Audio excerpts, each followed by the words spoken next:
Hey everybody, thanks for joining us. This is the Broken Campfire podcast. I'm your host Andy, and I'm joined by John, Greg, and Flask. Vito is yet again not here. Whoa, crazy. Dead set on disappointing us. Vito was en route right now and may or may not show up. Yeah. He wouldn't disappoint us. In fact, I have a he feeling he's going to be here right now. I have no idea why you would think now. that. No, since I know what you know about Vito's situation right now, which is that he's stuck in traffic. Now. He might be watching a Harry Potter movie for all we know, but he's not on the podcast, and he has to catch up in the car. Yeah. He has to catch up in the car on the HP. Yeah, right. Hey, by the way, we're going to finish out the Harry Potter discussion tonight, and if doing so you feel impassioned by our bold hot takes, let us know. BrokenCampfire@gmail.com or hit me up on the Twitter @BrokenCampfire.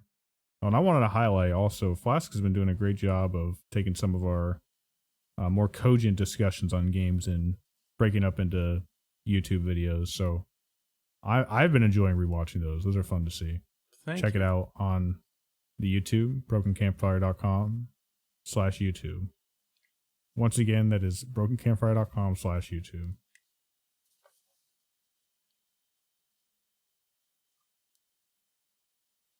Nobody's gonna correct me. You're just gonna let that fly. That's It's not what it youtube.com.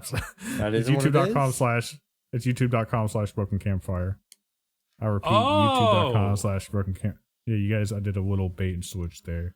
Oh! Well, here's the thing. I trust you heart, mind, soul, body. Whatever Yeah, you why say, would I you lie believe to is us? John, for that flattering compliment, I'm going to give you the reward of the first up tonight on this evening's roundtable. And Oh. you got a little recipe for us here. What are we making? We're making some games. All right, so first we have Tunic. This is a game I played on the Xbox Game Pass, also known as Tunic. Some people would call it. In fact, that is what it is known as. That is the title of the game. Well, yeah, that too. And it was good. It was a good. Isn't that an ingredient? Like a spice? Well, turmeric is an ingredient. Tunic is a little green thing that Link wears. Oh. But this game, It's Tunic, also the is name of this game. His hat. heavily Gotcha. super inspired by Legend of Zelda. I mean, you could have thrown Zelda in there and they couldn't have told the difference. Is the fox named Link? I don't think it has a name. Well, all right, so here's the cool thing, right? It may have a name. I don't know, because when you look at the game, it's like, okay, you're playing a little Legend of Zelda, but there's another layer to it, right? You get in the game and it tells you almost nothing. Like you can go to like little signs or whatever, and you don't understand the language. It's just foreign or whatever, just squiggles. Which I think it is an actual language. If you were like dedicated enough, maybe you could decipher it, but not me. Big brain. But throughout the game, as you're going to these different areas, you're finding pieces of like an old school looking instruction manual, like from the NES. Specifically like The Legend of Zelda, where it shows you like different characters and like, hey, maybe give you little clues. Hey, Octoroks, whatever, I hate this. Or I forget whatever it fucking says. Octoroks hate turmeric. Yeah, well they do. But I mean, it's not just like little hints. It's actually like the plot of the game. You're learning through this, different mechanics, stuff like that. So you're kind of just like piecing together, playing the game. It's a little bit like that monkey game I was playing, Ancestors Humankind, mixed with Zelda. And me, dude, I don't like my handheld during games, so I was digging this. So they're You better said this than is like on the Game Pass? It's on Game Pass, yeah. Recently, Alright, because I was looking at it on Steam. Dude, this looks cool. Oh, And the way it's you super talk- cool. If you liked Death's Door, and not Death's Door was a Zelda-like, but it also tried to be like a Dark Souls-like, somewhere in the middle. This one's much closer to just Zelda. But I would say I like this more than I like Death's Door. I was gonna say you're saying the signs are better than the ones in like the actual Zelda games that are like the hint boards, the hint signs. Yeah, for sure. And I'm not doing a great job explaining it, but yeah, Yeah, definitely. I mean, I think anything this game tries to do, I think it does exceedingly well. And I was even surprised to find out that at the end of the game, and Flask, I think you'll probably like this the most on anyone, maybe Andy. There's just straight up 2 ways to beat the game. There's just the typical, like, oh, I'm going to go through the dungeons and, fight the final boss. Or you can, through getting all of the pieces to the instruction manual and, like, deciphering, like, this puzzle in the instruction manual. There is an alternate ending where you don't fight anybody. It's just like a big puzzle you have to go throughout the map and solve. Definitely. So yeah, just 2 completely different endings. One, classic fighting, and the other one's just learning. If I do the classic fighting ending, I assume it takes me back to a point before the ending, so I can then do both. Yeah. Okay, cool. Yeah, it's almost like, well, not really, but kind of reminds me of, we've seen those structured games before, like Hollow Knight has a similar structure where the game tells you when the final boss is ready to fight, and you can just go do that. Or you can explore a bit more, find like some secrets, and get to the true ending, and then fight the final boss again. Yeah, pretty much. Ever the final boss, this one's just like a puzzle, crazy right. like 20-digit code, like puzzle or something. I actually looked it up briefly because I was like, there's no way I'm gonna solve this. Do you think you could figure that out? Like, having looked up the solution, I mean, like, sometimes if you're like as when smart you look as it up, Andy. I'm not saying that. I'm just saying, like, once you see the code, you can like kind of like back engineer how you were supposed to figure it out. Yeah, maybe if I spent enough time, but there was definitely things I was still like, I put it in, I did it, but I was like, I wonder how they got that. Because even looking like where they wanted me to, I was like, I don't see it right away. Okay. Because the language never gets deciphered. Doesn't matter if you get all the fucking little pages for the instruction manual. The words, or at least most of them, are always in this different language.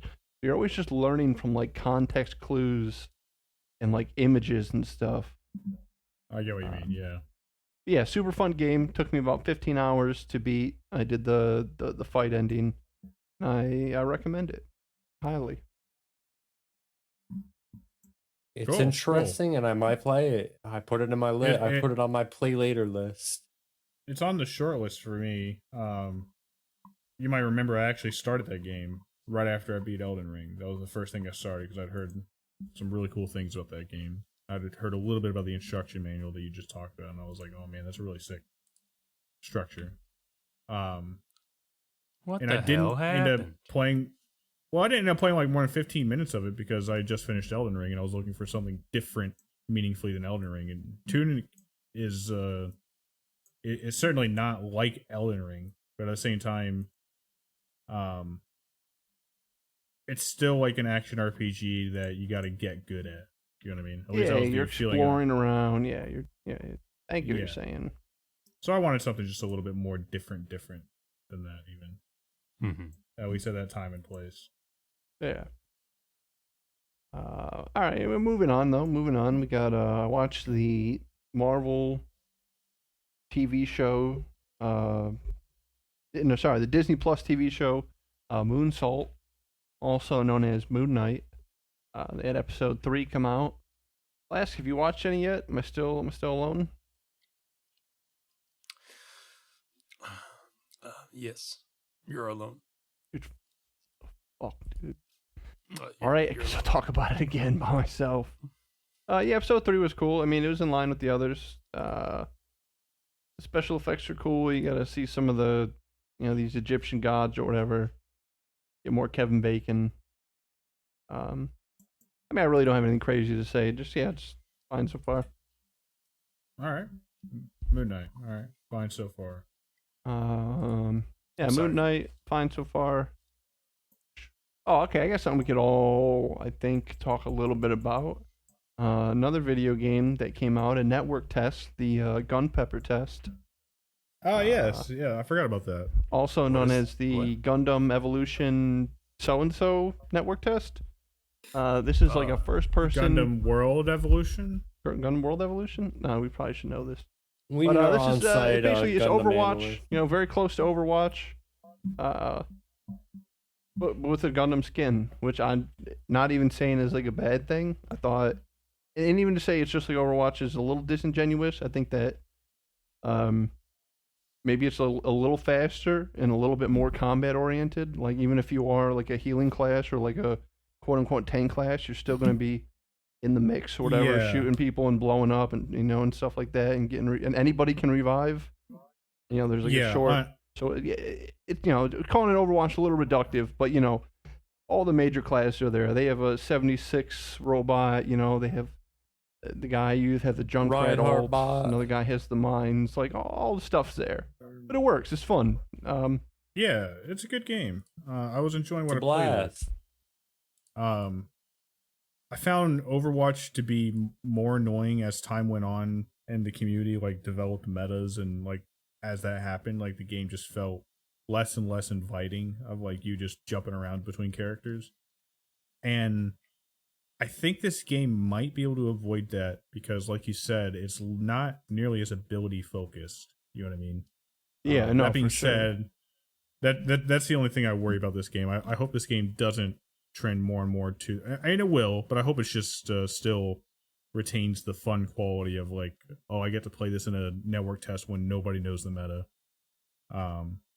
It never will be able to retain that fully, but you know what I'm trying to say, I think.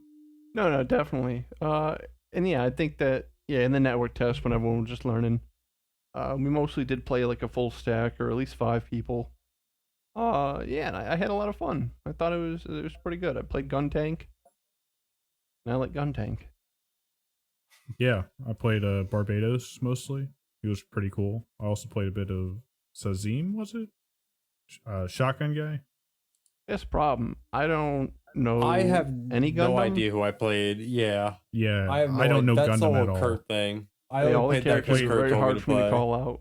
I think the only one I actually did learn was Barbados because he was such a pain in the ass. Every team's always going to have a Barbados. He's like the melee guy. I was gonna say, I think he's the most like distinct an Overwatchy character in the sense that like you can just recognize what you're dealing with based on what's happening. You know what I mean? Yeah. Like it's definitely Barbados is in the mix. You know what I mean? Yeah, for sure. So I did learn his name. But yeah, I enjoyed it. Do you guys, Greg, got anything to say about it? Or anybody? I mean, yeah, I liked it. I thought it was cool. I mean, maybe it's just because I don't really know Gundam yet that I'm not like super into it. But it's fun. It's like you said, it's similar to Overwatch, which is cool because I dug Overwatch. That is one thing, Greg. The character recognition that John touched on, and you just said again. Yeah, too. that's like a big issue, or not a big issue, I guess. Maybe it'll like as time goes on. I think you can come over it. I think you can get over it. But I get them confused a lot. If they're not, I could recognize them and their abilities. I don't know their fucking names. Yeah, well, I don't know their names, and then there's a few of them that kind of like mix together. Like there's 2 specifically that mix. I don't remember their names, but they just almost look the same. Yeah, well, Barbados and there's another melee guy that are similar. Barbados Slim. That's what I always think of when someone says. Same here. Yeah. Same here. It was just a network test, so I don't know if the actual game is going to have more characters, more maps, or whatever. I really haven't looked into it all. I didn't even know it was coming out. Our friend Kurt was really kind of the pushing force behind us playing that. Yeah, if only he was on a podcast to give a full breakdown. On the character recognition, if you are a big fan of Gundam, I bet this game is like amazing to you because they're all nameless robots to me.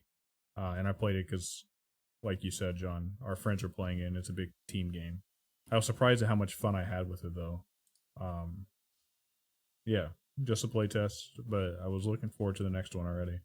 Yeah, if it's not been mentioned, I think it's coming free to play. Yeah, I believe so. Just a real quick thing I like the dashing in the game. Yeah, that was fun. I was going to mention that too. I forgot about that, but yes. Every character having one. Some of them are different. Some you have like 2 bars, 3 bars, 1 big bar. It just feels a little faster. You know what I mean? Right, and it's not just a dash either, right? Because you can jetpack too. Oh yeah, jetpack like hoverish. Yeah, definitely. Yeah, that's Gundam Evolution World Evolution. I felt less locked out in any combat encounter than I was in Overwatch. Like in Overwatch, it felt like they could have the perfect combination to like just counter you, and you literally could just not get on point. You know, and it might not even be your fault specifically. You know what I mean? Yeah. I don't think I had that feeling at all in this game, which felt nice. Playing a game like Overwatch that didn't have that feeling. Yeah, we had a lot of good matches, a lot of close ones. I think there was only one time we really just got fucking wrecked. Where we were like, man, these guys clearly know something we don't. Right. And they were just above and beyond us. But whatever, you run into that playing games. I really enjoyed that game where we were locked for like 5 minutes and 99.9% with the other team. That was sick. Oh, it was great. We still, even though we lost that, it was still great. Yeah, I mean, we lost that, but it was great. Yeah, it was like a straight 5 minutes of overtime. It was nuts. Just perfectly matched. Yeah, looking forward to the next test. What else you got? And then lastly, I was hoping Vito was here. Finish this recipe off. We had that's why we only have half a cup of lead. We only got half a cup of lead, you know what I mean? Me and Vito were straight fucking slinging it, playing Cuphead.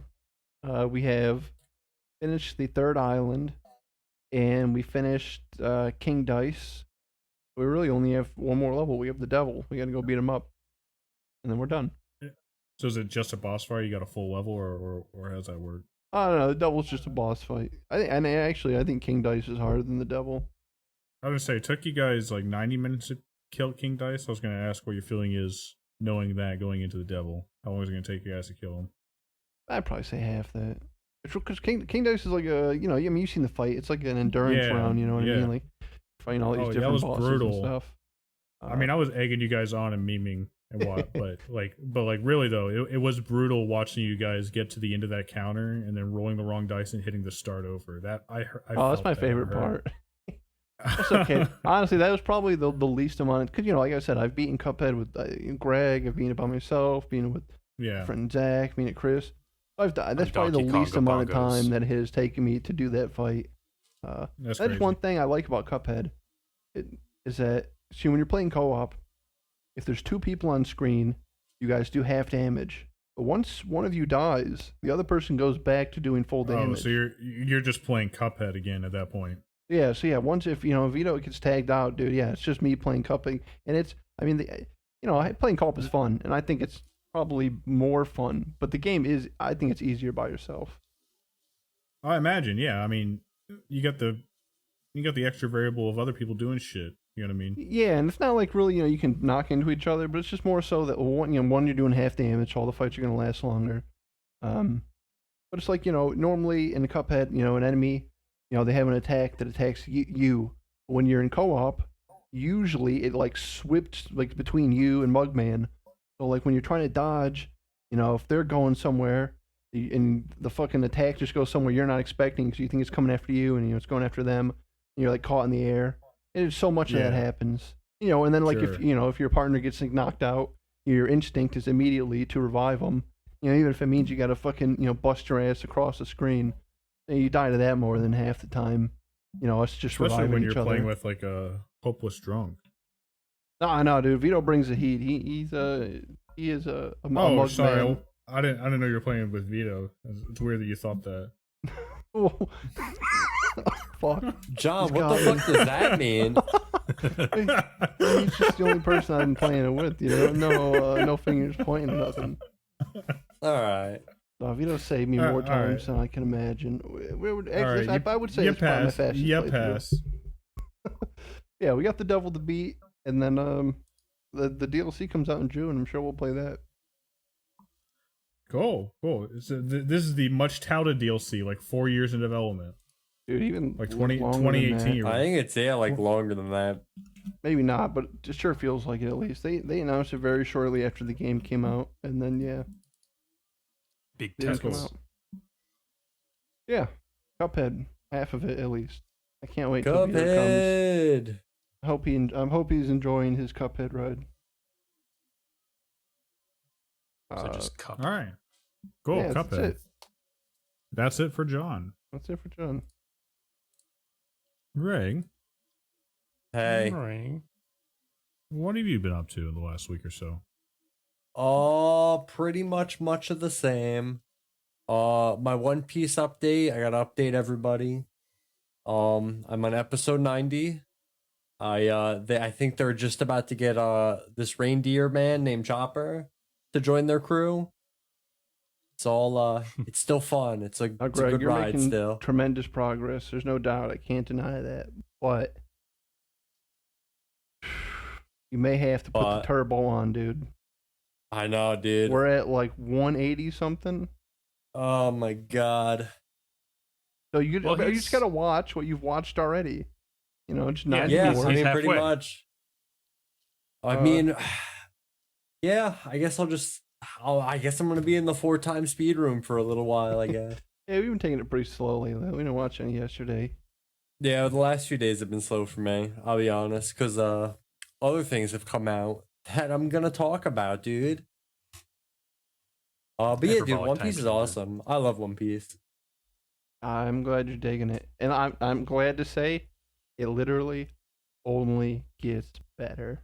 Yeah, I was talking to Eric, or I was hanging out with Eric yesterday. And I told him, I was like, yeah, dude, I started watching One Piece. He's like, oh man, that shit's great. And he started going on off about it. It was funny.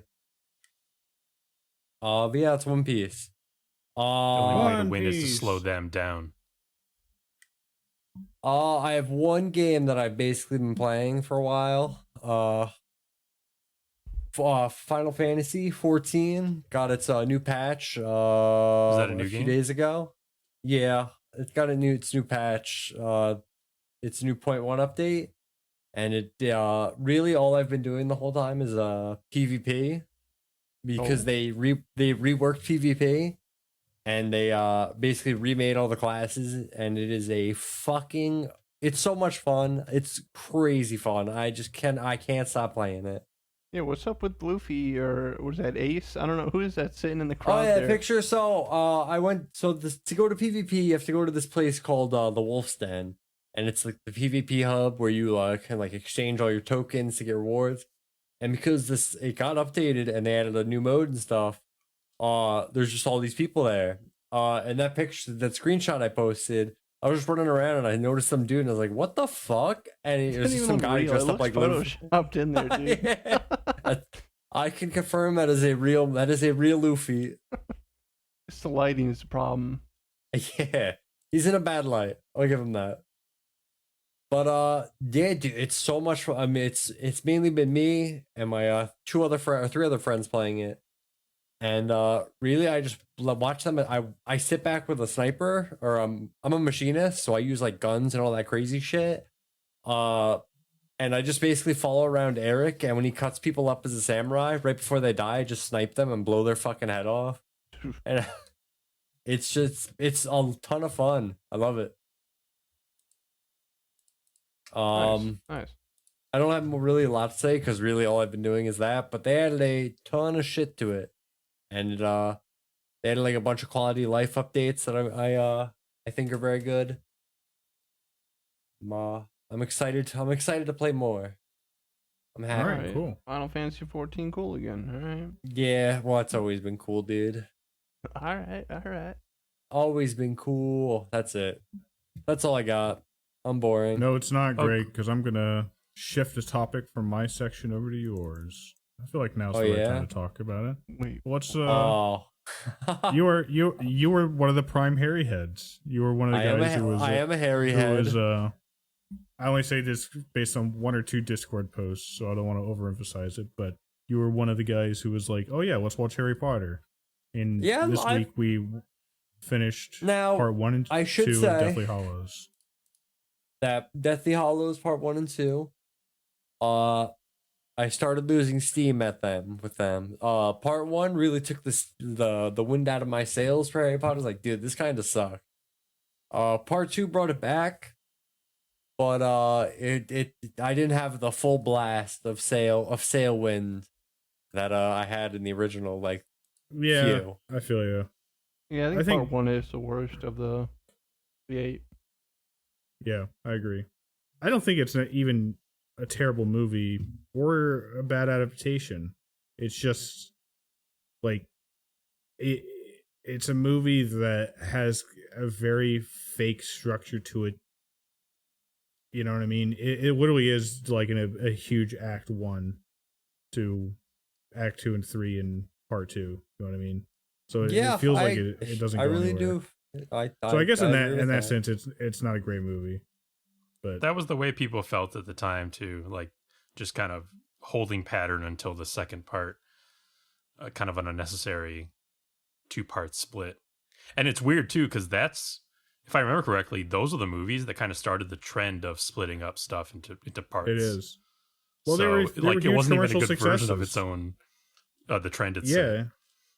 I mean, but we're huge nerds, like mainstream wise, like the first movie, I only know because I was looking it up for the podcast a few days, but the first movie was something like mid 70% Rotten Tomatoes, and the second movie was quite a bit higher than that.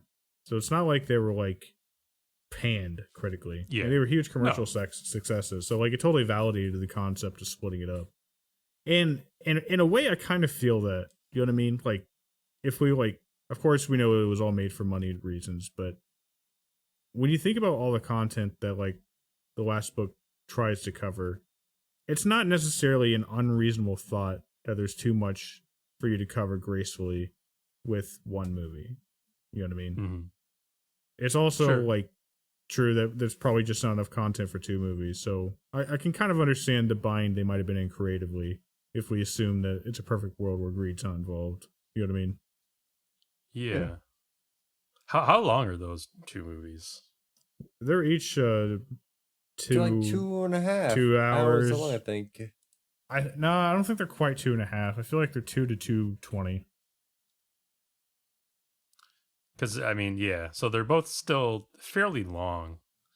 So it's not like saying, given 3 hours, they could fit everything in necessarily. I was going to say though, they might have made it if they did the bold decision to make it like a 4-hour movie with like an intermission in the middle. You know what I mean? Maybe my opinion is, I didn't read the books. Maybe it's important, but I feel like anytime they were in that forest in the first part of the movie, I just thought I hated it. I hated it. It felt weird and out of place, and like I was just like, I do not want to watch this. Like, you mean where it was Harry, Ron, and Hermione? Well, yeah, just not hanging out? in the forest. Yeah, the 3 of them in the forest in part 1 doing their little journey where they're like, yeah, all right, I agree. That was weird. Them. I thought it was just so weird and boring and slow. Usually in a movie, slow.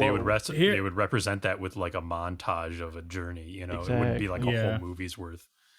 I think the problem comes in a lot of ways that the density of the plot, like the last book is not the longest of the books, but as far as like critical things to understand, like Voldemort and Snape, like the key things the movie wants to focus on, there's not like a ton of shit they can cut from the books. You know what I mean? And they don't really add a whole lot of scenes either, I don't think. I think most of it is fairly faithful.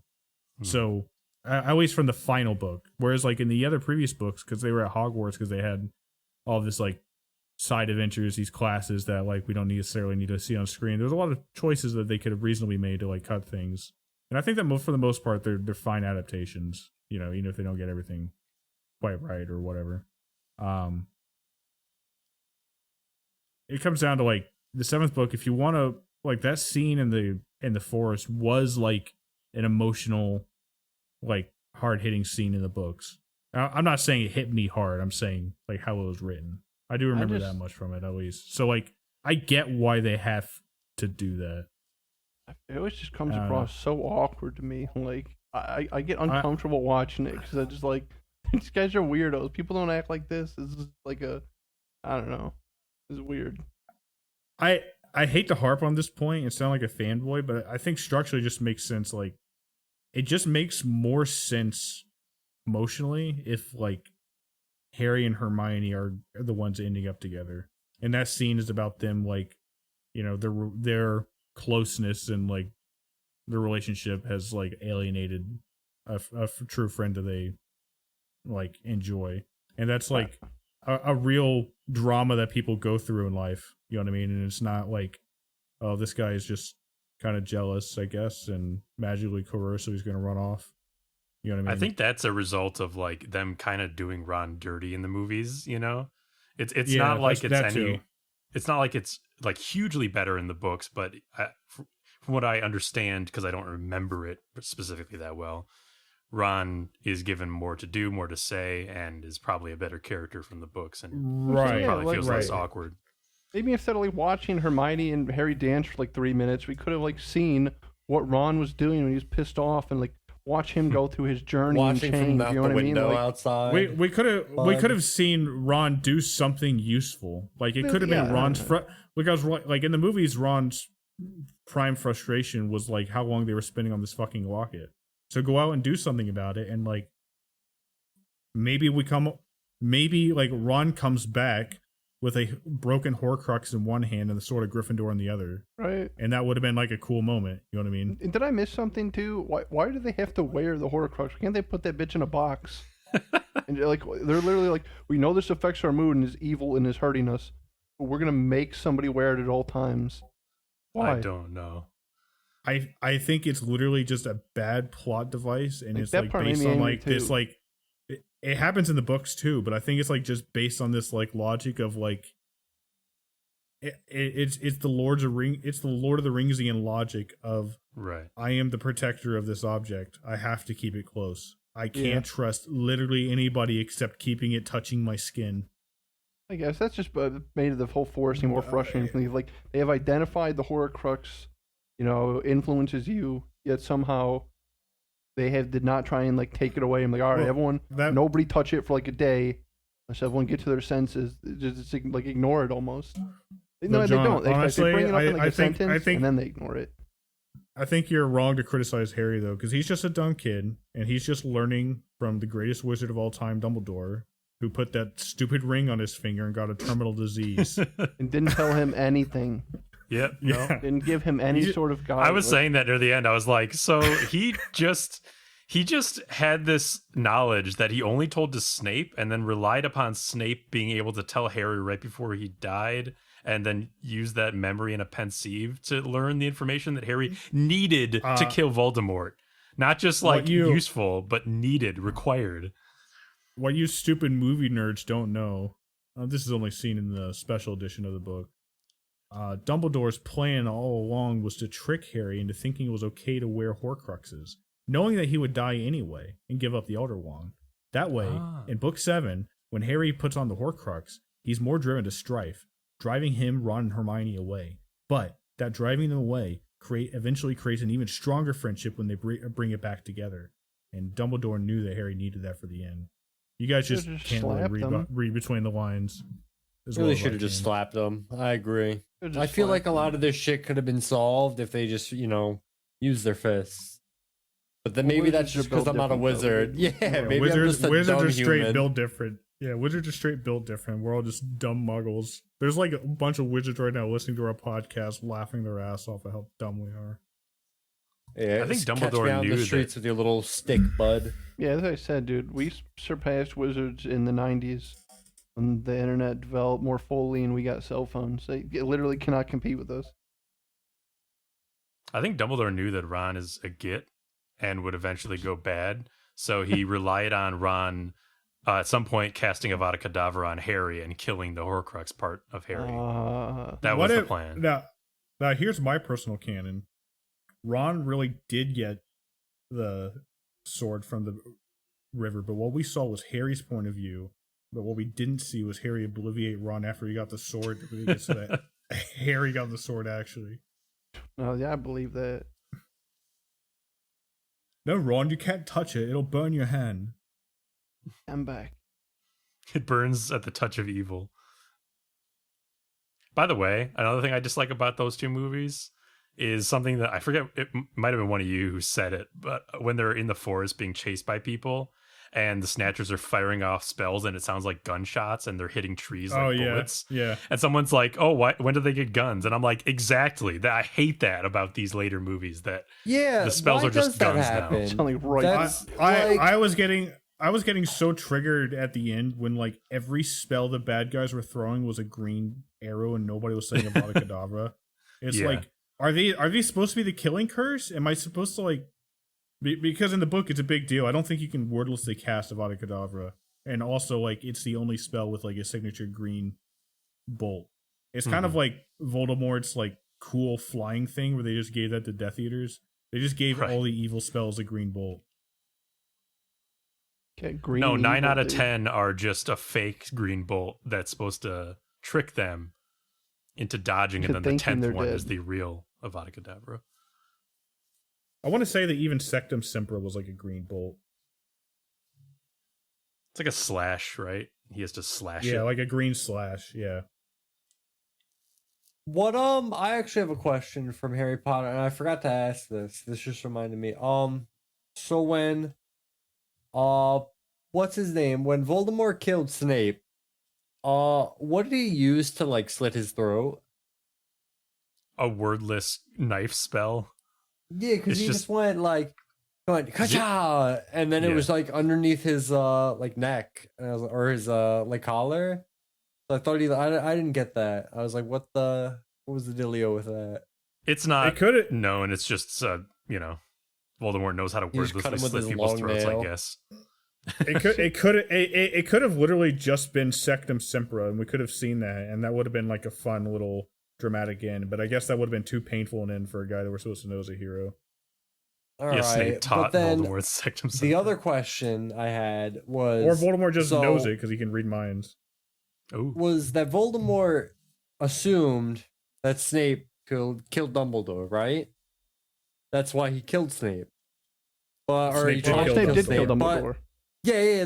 Well, that's what I'm saying. So that's why he tried to get the Elder Wand. He was like, "Oh, you." He assumes that killed Snape Snape, so I need disarmed you. Dumbledore, yeah. Yes. All right.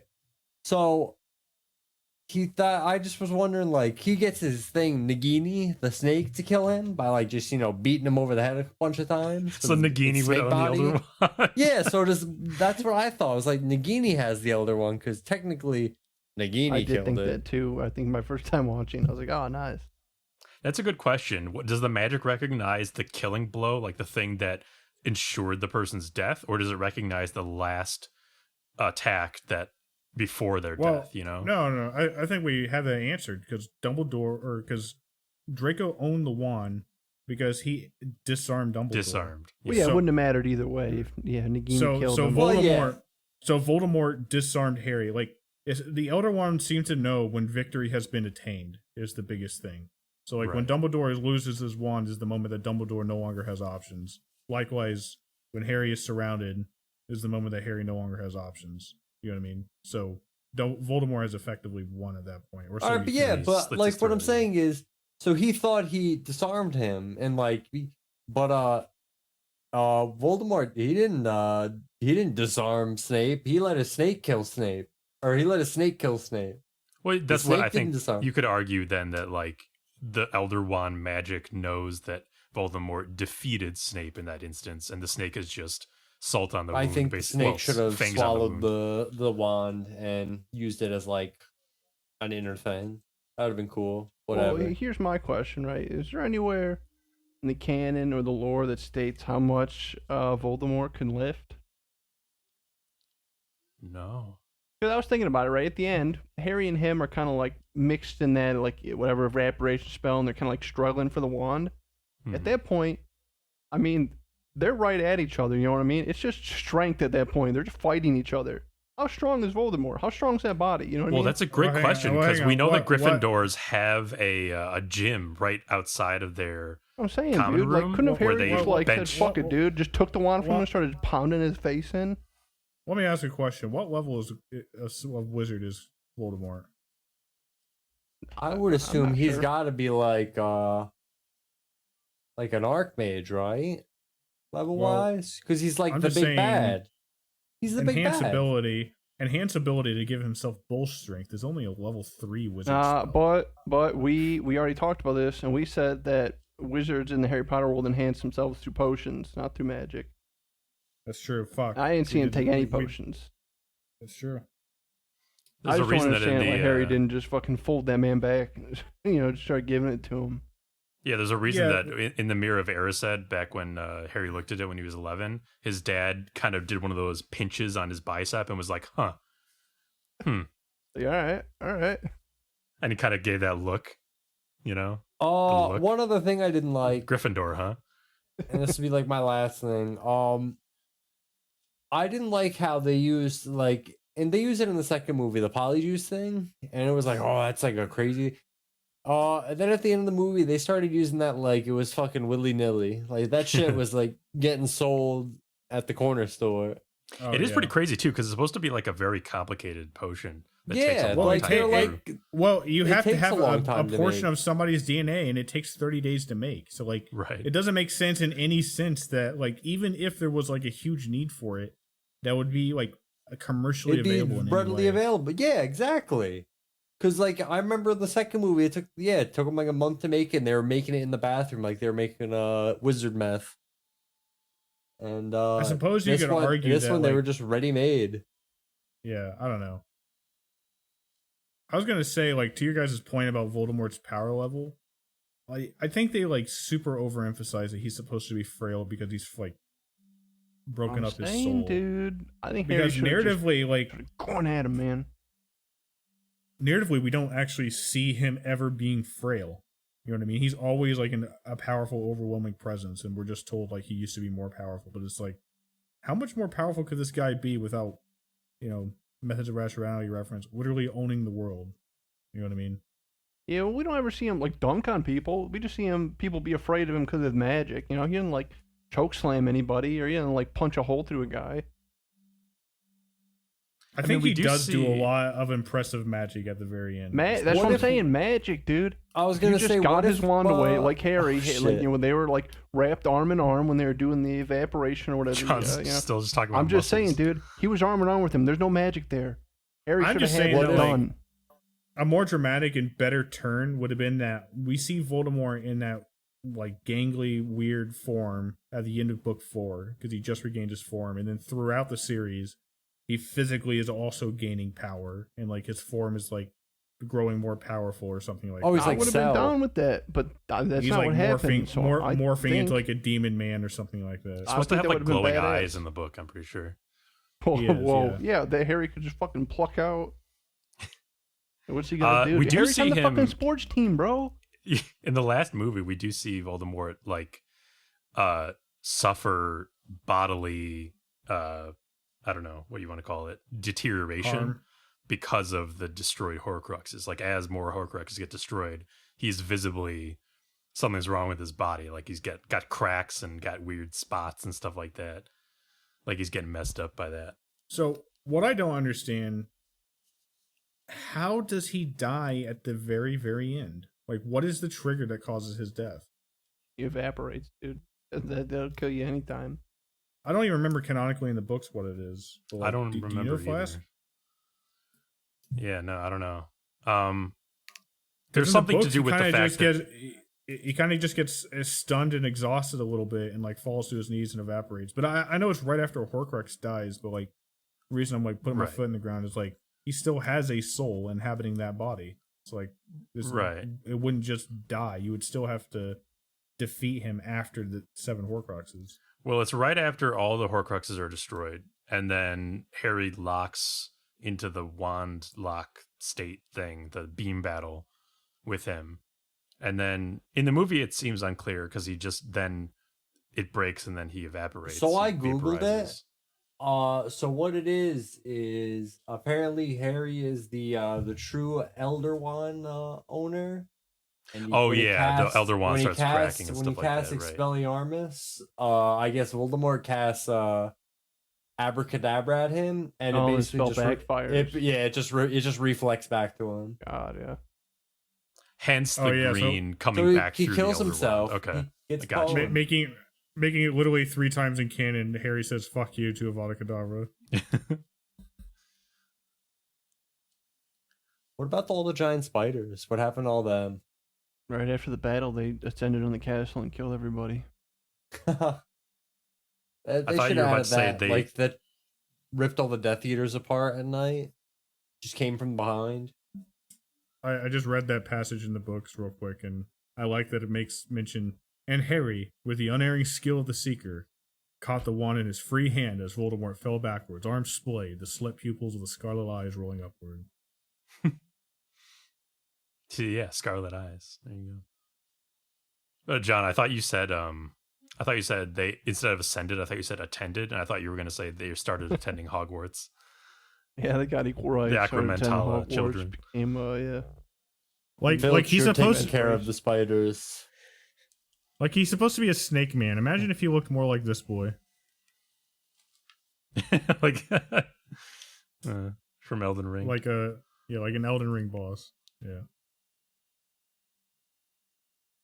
All right. Greg, we just took up a lot of your roundtable. Yeah. I think that's good though. Okay. Right? Okay. That's Yeah. it. That's it. All right. Flask, I'm looking at 15-ish minute resolution to a break. How do you feel about that? For your I could roundtable? do that. I'm pretty sure. Okay. Yeah. No pressure. I mean, I feel kind of crazy that Thursday keeps rolling around, and it feels so quick without me having really played anything. I feel kind of Time weird. rolls Like, fast. yeah, I guess I'm just doing other stuff. So I don't have anything like particularly I want to talk about aside from 2 movies. Okay. John, when you wrote down Moon Salt in your thing for Moon Knight, I thought you were gonna. I realized what it was, Moon Knight, but I thought you were talking about Moonfall, the new Roland Emmerich film. I came out recently. How was not it? watch that. Not good, right? It is not good. I watched the Red Letter Media Yeah, video on I it, also- or whatever, but I yeah, also it looks like a watched fun that. watch. It did Yeah, look I'm like not- a fun watch. See, they make it seem fun. When you're watching it, it's not as fun as, Oh, as they man. make it seem. Oh man. Yeah, I don't know what's going on with Roland Emmerich. Like, I'm what? I just saw a link that John posted. How would Voldemort handle himself in a fist fight? No one's allowed as a core question. There's arguments for both sides in there. I'm sorry, Flask, go ahead. No problem. Yeah, so I watched this last week. It sucks, and I think either I've lost or Roland Emmerich has lost whatever spark there was in enjoying these like disaster movies of his. I haven't enjoyed one in a while. I did not like Midway. Basically since, I don't know. Yeah, Independence Day Resurgence was terrible. So yeah, I think maybe he's just lost his whatever like little enjoyment you could I was get gonna say from his his movies were movies. never like movies you would call great film. good. Yeah. Yeah. I hesitate to say from good because like some of those movies are fun enough that like I enjoyed them. Oh but- yeah, I have a soft spot for like Day After Tomorrow. Yeah. He made, Stargate and whatever. Right. There's another one he made. Independence Day, of course. Yeah. So he has a but yeah, style I- that's fun sometimes. But now it's like I no longer really find them amusing in the way I once did. And you can, I recommend watching RLM's review just because to get the full picture of what's bad about the movie, but also what's maybe dumb fun about the movie. Yeah. Still don't recommend watching the actual movie. It's not He good. did 2012. Yeah, which That one was this movie is really probably cool. closest to 2012. Oh, in terms of okay, all right. everything. I didn't hate that movie completely. I wouldn't recommend it to a human. Exactly. Right. That's the way I feel about it too. Yeah, all right. It's like I guess I enjoyed it while I was watching it a little bit, but I would not recommend it to a human. Yeah, I feel that. A movie that I would recommend to any human is a movie I just saw that just came out called Everything Everywhere All at Once. Oh, have you I've guys heard heard of very this good one? things about this one. Yeah. It's getting good reviews pretty much across the board. Um, In theaters? I course. did. Yeah. Yeah, I heartily recommend this one just because it's so distinct in its vision and its execution. It's from the directors of Swiss Army Man. So it's got that weirdness all over it. I don't know if any of you ever saw that, but basically they're two guys named Daniel who make weird movies. They made the Turn Down for What music video. I think they made music videos back in the day. Swiss That's how they Army got the Man start. was, for anyone who didn't watch it, that was the movie where Daniel Radcliffe, Harry Potter, plays a flatulent corpse. that Paul Dano finds Oh, in the woods when he's yeah. lost Yeah, and has and to they have to, like, use to survive, help and him yeah. survive. Yeah. Funny movie, weird movie. Yeah. But yeah, this Everything Everywhere All at Once is fun, a lot of fun. It's very inventive, very creative, and surprisingly touching. The story has a good heart and message to it that I'm sure will be very affecting for many people. Its production is really great. It's like action comedy drama. Basically, it's about real quick. It's about Michelle Yeoh stars in it. She plays the protagonist, and she runs a laundromat with her husband, and they have a grown daughter. And basically, her life is just like this stagnant, repeating thing. None of her dreams were ever realized, but she's come to terms with that. And then all of a sudden, one day when they're at the IRS office, something happens to her husband and crazy things start happening, and like a whole expansive multiverse is opened up for her, and suddenly she's like having to fight for the fate of the universe, basically. The multiverse, I should say. So it's basically a sci-fi movie. Can I ask a question? I don't know if I want to know the answer to. Sure, I'll tell you. I won't tell you if you don't want to know. Is this movie going to end in something like This Lazy and Crazy, or It's All a Dream, or something like that? No. Okay. It's not a cop out at the end. Okay. Because it just sounds like a really cool really cool premise, but I've seen premises like that. And right. That's just okay. I see where you're going. Like that because she's never realized any of her dreams, she like cracks, and suddenly she's thinking about all these things she could be and what she could do to save you. It's not that. Like Birdman was a great execution on exactly what I'm complaining about. You know what I mean? Mm-hmm. Like, I don't think it made Birdman less. I was just curious. Yeah. Yeah, no, it would still be a good movie, but it's thankfully not that as a resolution. Okay. What's the title of the movie one more time? Everything Everywhere All at Once. Okay. Since you just described it. Yeah. Yeah, as far as like multiverse movies go, I'd be pleasantly surprised if the upcoming Doctor Strange 2 is even as good a multiverse movie as this is. Oh, that's fascinating. Okay. It's certainly not going to be this crazy, because this has that weirdness, stank to it, which is kind of its own thing. Even with Sam Raimi directing it, I don't think is it like it'll be nearly as weird as the Marvel thing. Element of like a rational character of some kind who's like trying to solve things, or what does it feel like? Not really. It's or is she like experiencing things?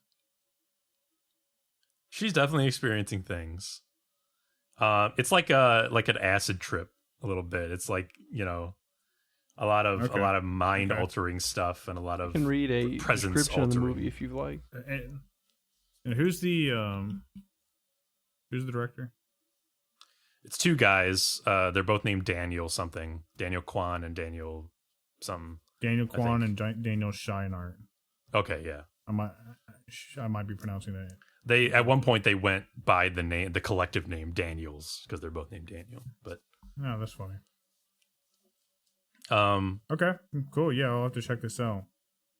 And the actors all do well. I think I was most surprised by Ki Hui Kwan, who as a kid played Data in The Goonies and Short Round in Indiana Jones and the Temple of Doom. He's back. He's now, of course, like a middle-aged man. I was saying he'd be pretty old. Yeah, he did a few other roles in the 90s, and then he did mostly behind-the-scenes work. Not mostly, he did behind-the-scenes work at that point. And then power gap 20 years to now, where he comes back and appears in this movie. And for a guy who hadn't been acting since he was young, surprisingly good. He's probably my favorite part of the movie. And apparently he's just back into acting now. I guess his like passion got reignited for acting, so he's going to be in other stuff now. I think that's cool. Kind of a non-traditional career path. And I do want to mention one not insignificant issue with the film. No spoilers, but just something to mention. And I think it would have been solved by another like harsh rewrite of the script or some stricter editing or something like that. The movie is long, pretty long, and it could be a bit more concise while communicating the same things. But as I said, it has a good heart to it, and the characters and how they conflict and resolve those conflicts all make sense. Don't get me wrong, but the analogy I thought of was, remember how the Return of the King just keeps ending over and over again? It's like that's the joke about Return of the King's ending, is that it has multiple endings, just keeps going. This movie's last hour or so kind of does that, but with emotional climaxes. Oh yeah, right. You say with game show climaxes? With emotional climaxes. Oh, I thought you were saying like the last hour is her experiencing different like that would be something. You win a Porsche. No, it hits the same type of emotional beat multiple times on its way to the ending, which I think reduces the impact a bit. That being said, a lot of people are getting a lot out of this movie, so don't let that dissuade you at all. And I liked it a lot. And you really don't get to see off the wall stuff like this nearly often enough in movies. Sure. So it's a definite recommend. Okay. That's all.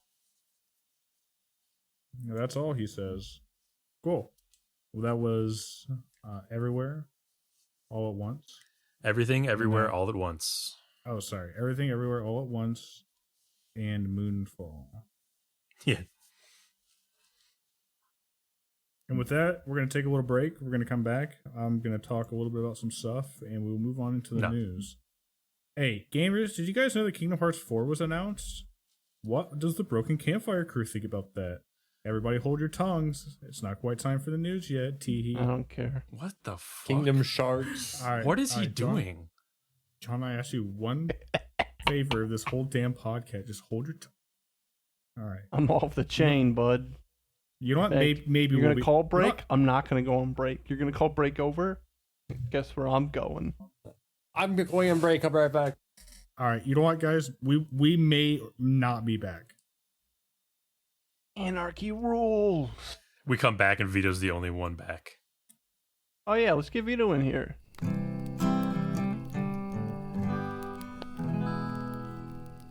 People need him. The people crave him. You know, he's 80% of the show. I didn't know that. That's cool. That's a good statistic. I get the background analysis. You know, I got a guy on the inside. It's actually Vito and Greg all the way up and down. Surprisingly, the rest of us barely register. Damn, that hurts. It is. It's one of those things where like we make up like the three of us make up like 1% combined. And yeah, the rest exactly. of them. Exactly. What were they called? We're trace amounts of entertainment. On TV tropes would be like, we'd have character entries, but they'd be the two like breakout characters that have tons of stuff about them. Oh yeah, we're not getting any sort of spin-off or nothing. They have wiki entries. They're blue links. We're red links. Greg's would be like the most extensive of all for some reason. It would have it would have a subpage for Final Fantasy with like headers for each of the patches, so we get Greg's like updates on each patch notes. Right. Episode 34. Greg discusses patch 1.5. Greg also has the most fan theories written about him. He's got that lore.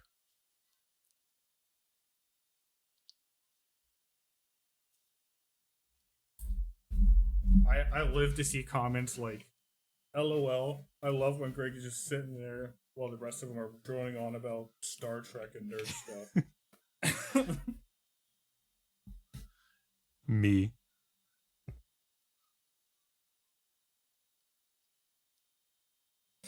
I want Greg to be the most liked person on the pod. Yeah, he represents, he's relatable.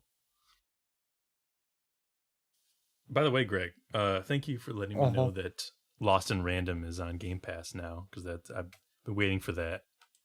Oh, dude! Tell me what you think. I love that game. Greg's update was so live that I had to restart Xbox like 3 times to get it to show up.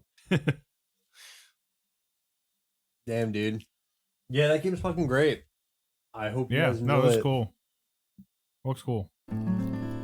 Welcome back, everybody. Well, Oh, thanks. Well, sorry, Greg. I mean, we already talked about Harry Potter on your segment.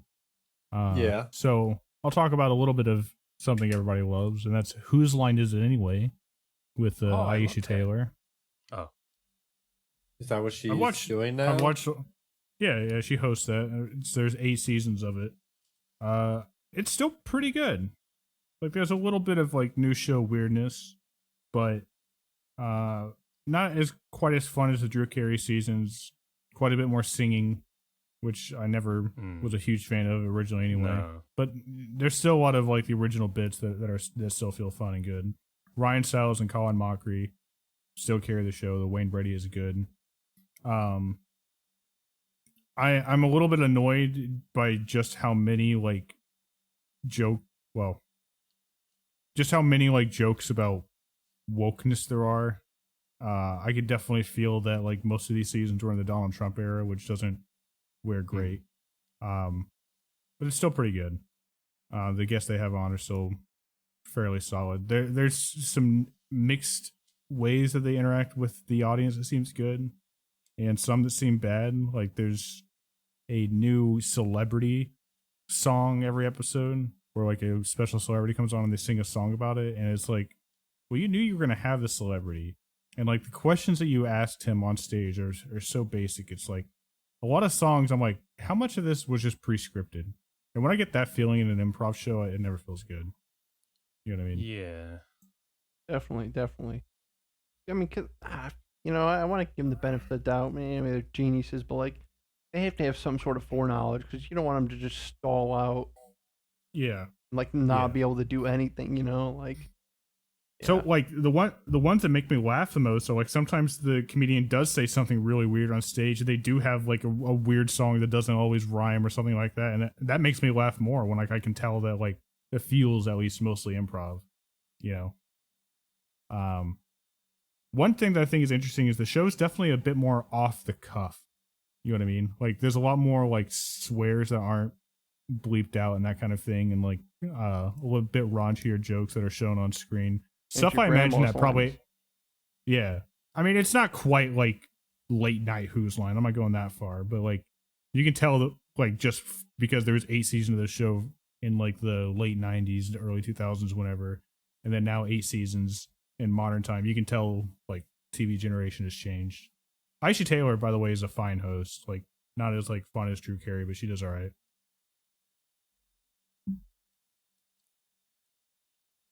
Check it out. That's It's the on impression HBO I've Max. always got of her. Yeah. It's like, she's all right. Then I played 2 video games quite a bit.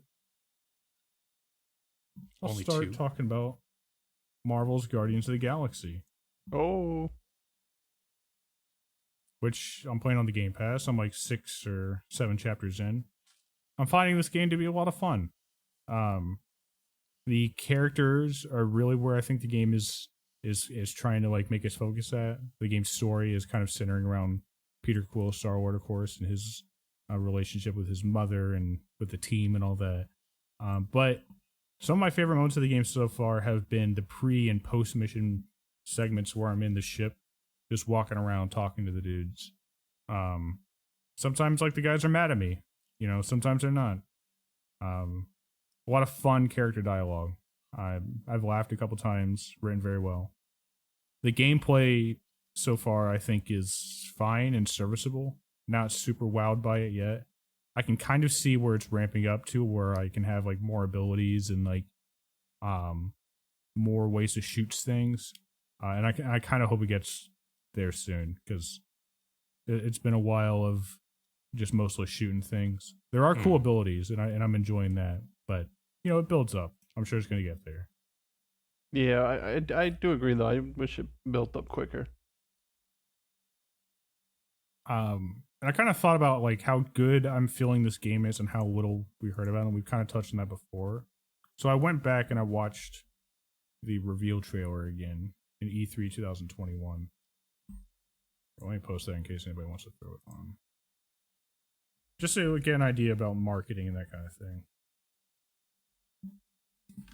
Yeah, and what would you think? It's too flashy, fast, and frenetic to give you like a good feel for what the characterization, which means that like you don't ever get a feel that these guys are anything other than carbon copies, cutouts of the MCU characters who are just not their main actors. It has some good moments in it though, but like it made me think that like this game and more games like it need the Hogwarts Legacy presentation approach, where you show a bit more, where you have a slower presentation that's guided by like people who've worked on the game talking about it.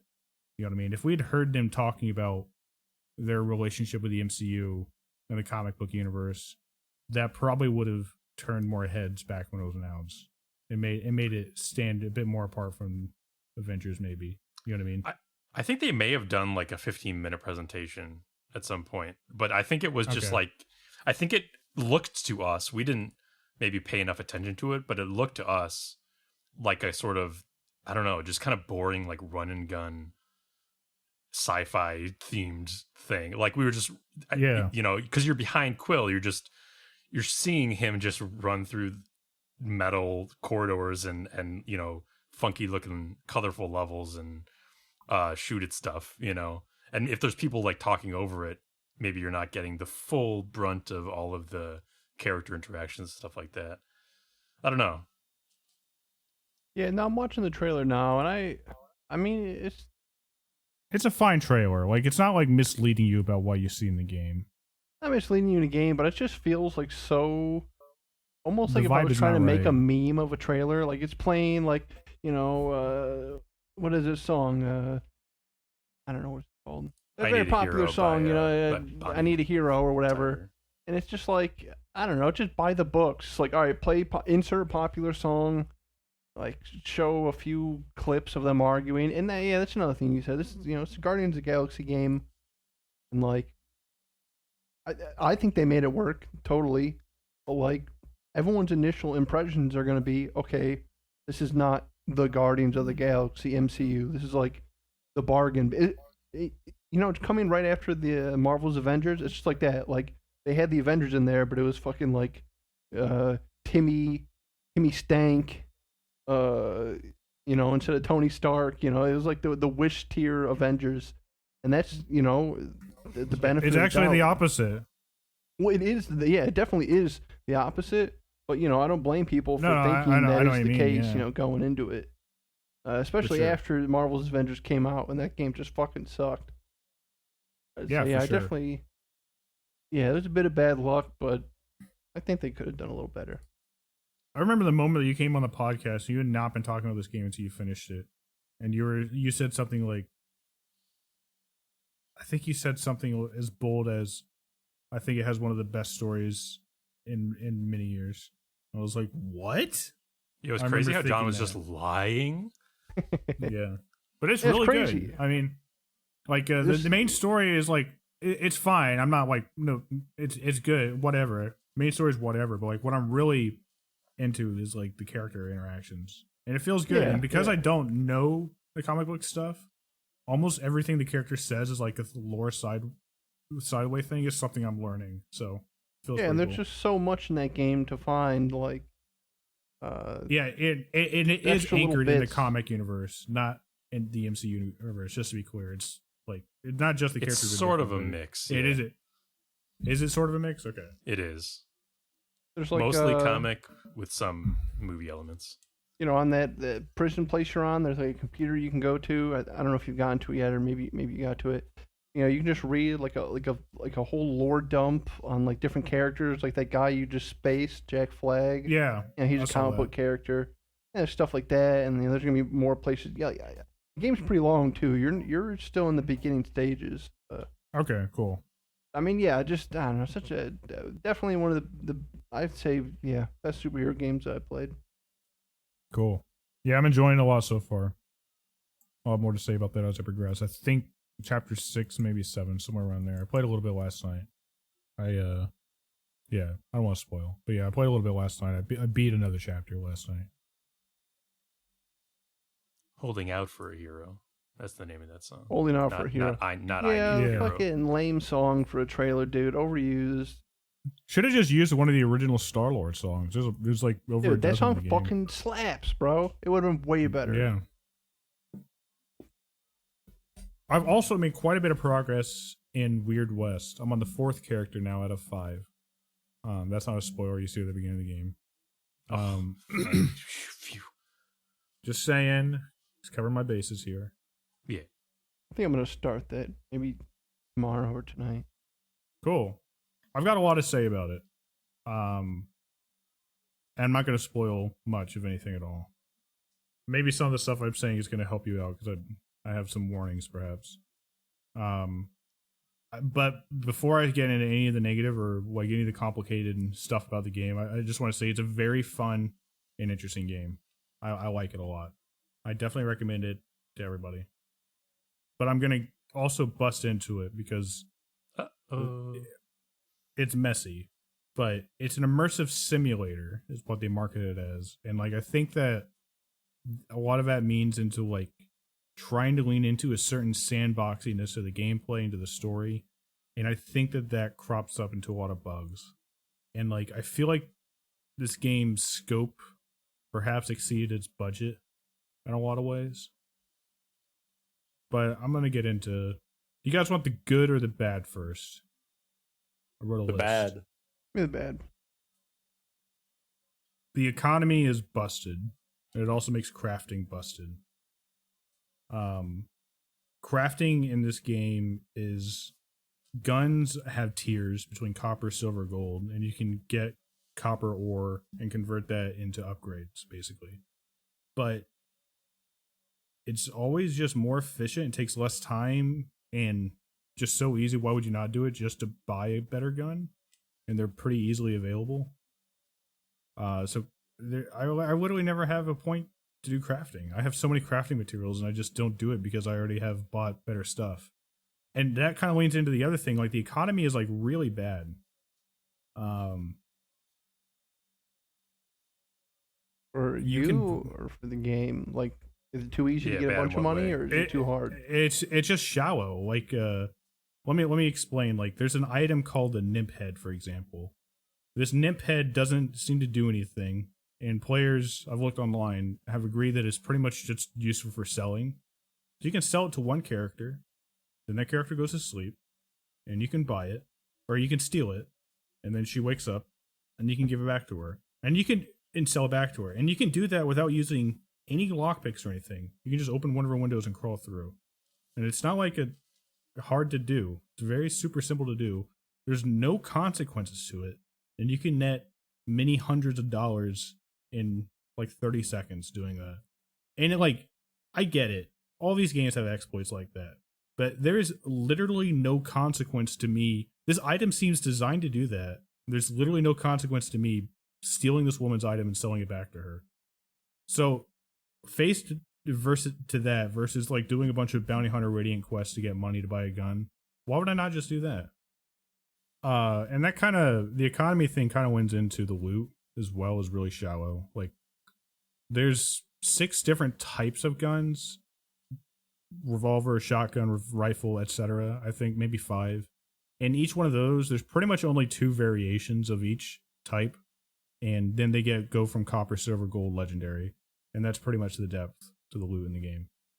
Almost everything else you find is junk that sells for not much, and there's a lot of it, and you don't have a whole lot of inventory space. And also you have your horse inventory, which you can access, or your companion inventory, but all those are through different menus. So there's a lot of it that just feels kind of messy when we start talking about like the loot, the economy, the crafting, and all that. A lot of systems that I think are actually just bad, are just not working. Damn. God damn. All right, what about the good though?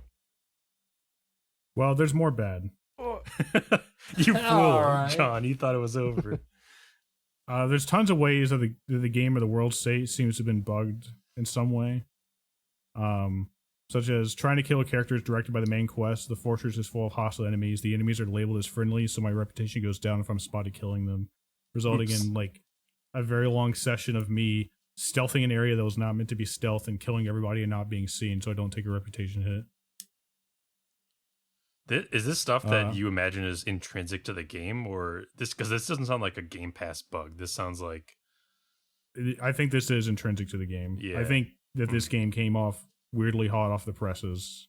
I'm sure that they had pressures, but it wasn't like there was a lot of demand for it to come out anytime soon.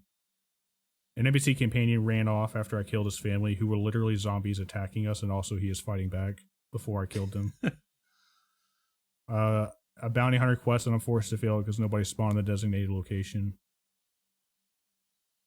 On the menu screen, one of the loading tips advertises quick saving, and quick loading to experiment. And that it actually is one place the game excels, and it's experimenting with the gameplay. Feels a lot of fun to do that. But if you quick save in an area where there's a bunch of NPCs around and you quick load, they will always have different behaviors and sometimes different placements. Like the NPC world state is not saved.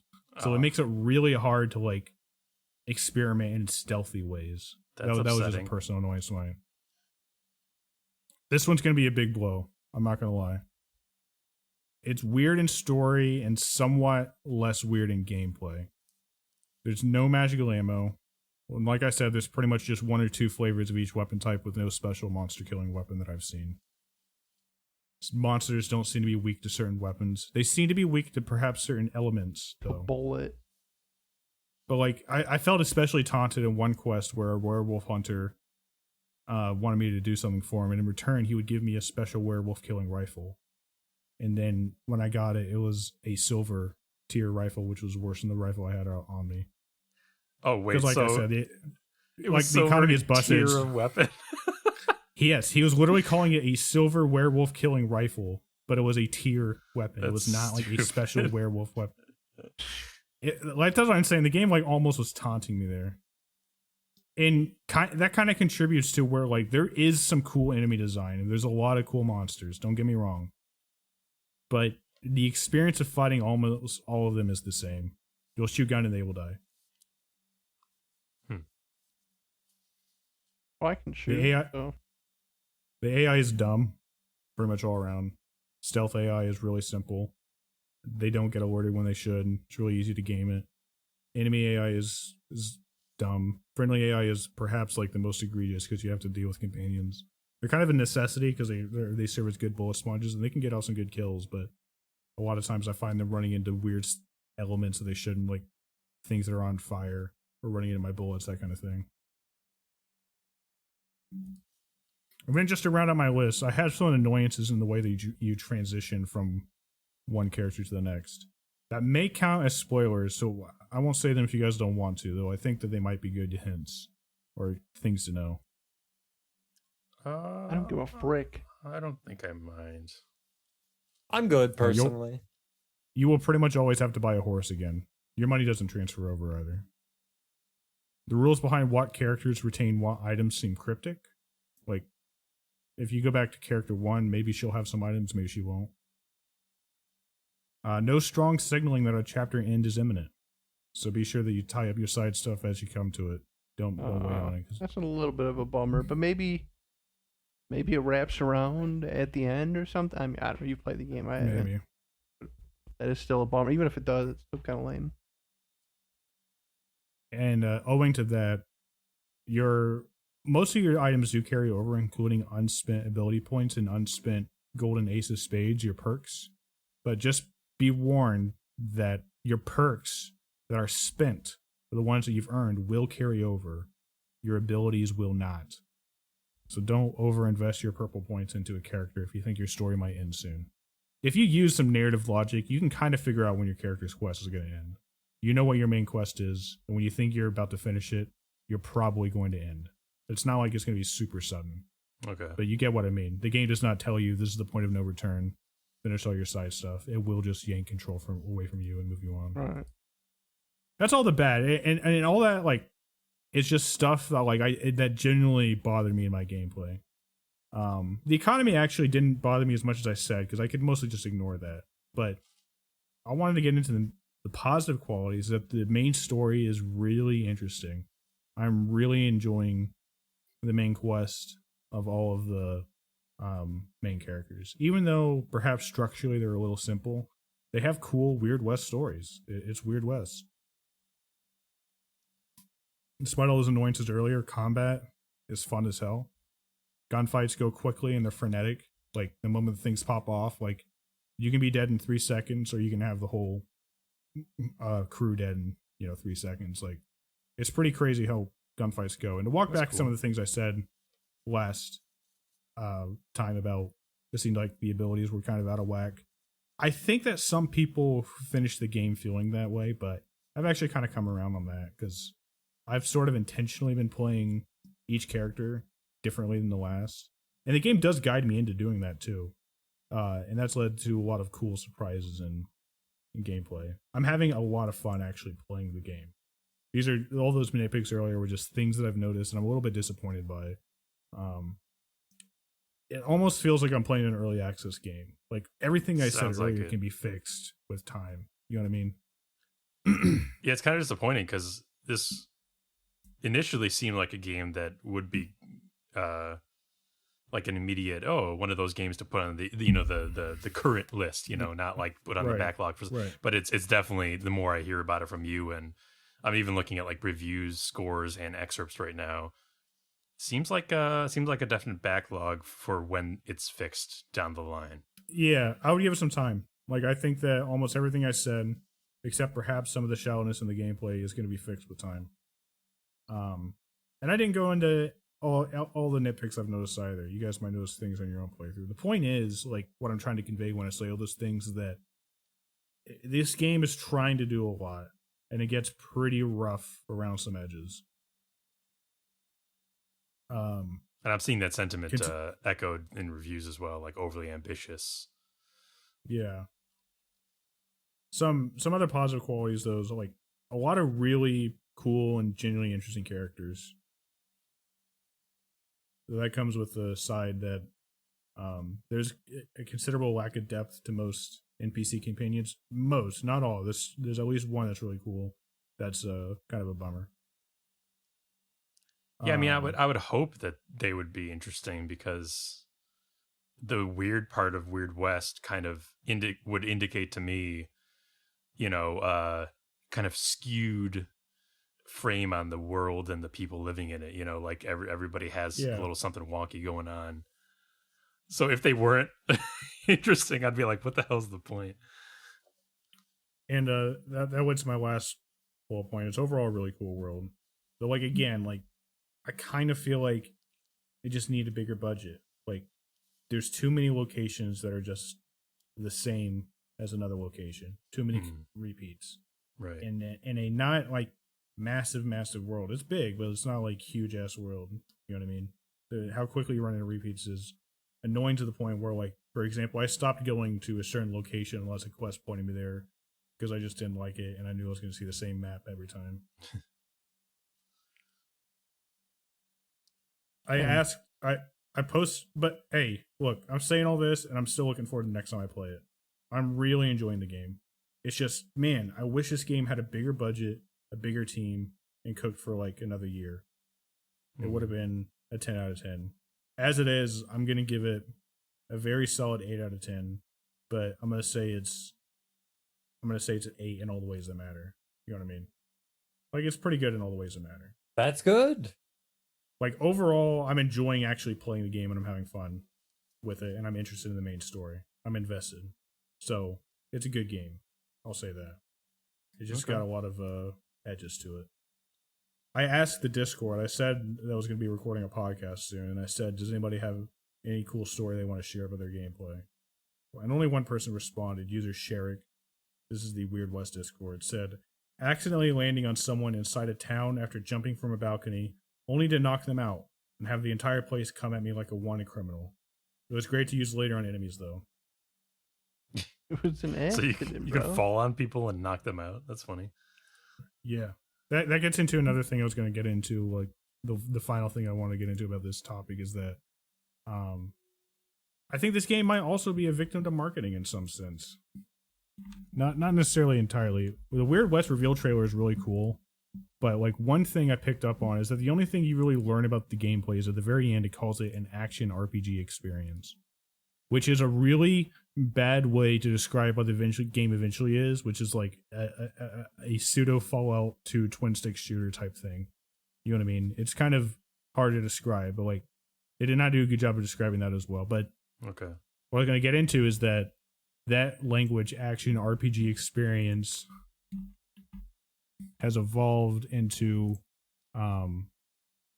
calling the game an immersive simulator, to the point where the developers gave a talk at GDC earlier this year about how to build an immersive simulator, which got me was looking not into, in like, their marketing materials. You're saying like Right. that's a change in language.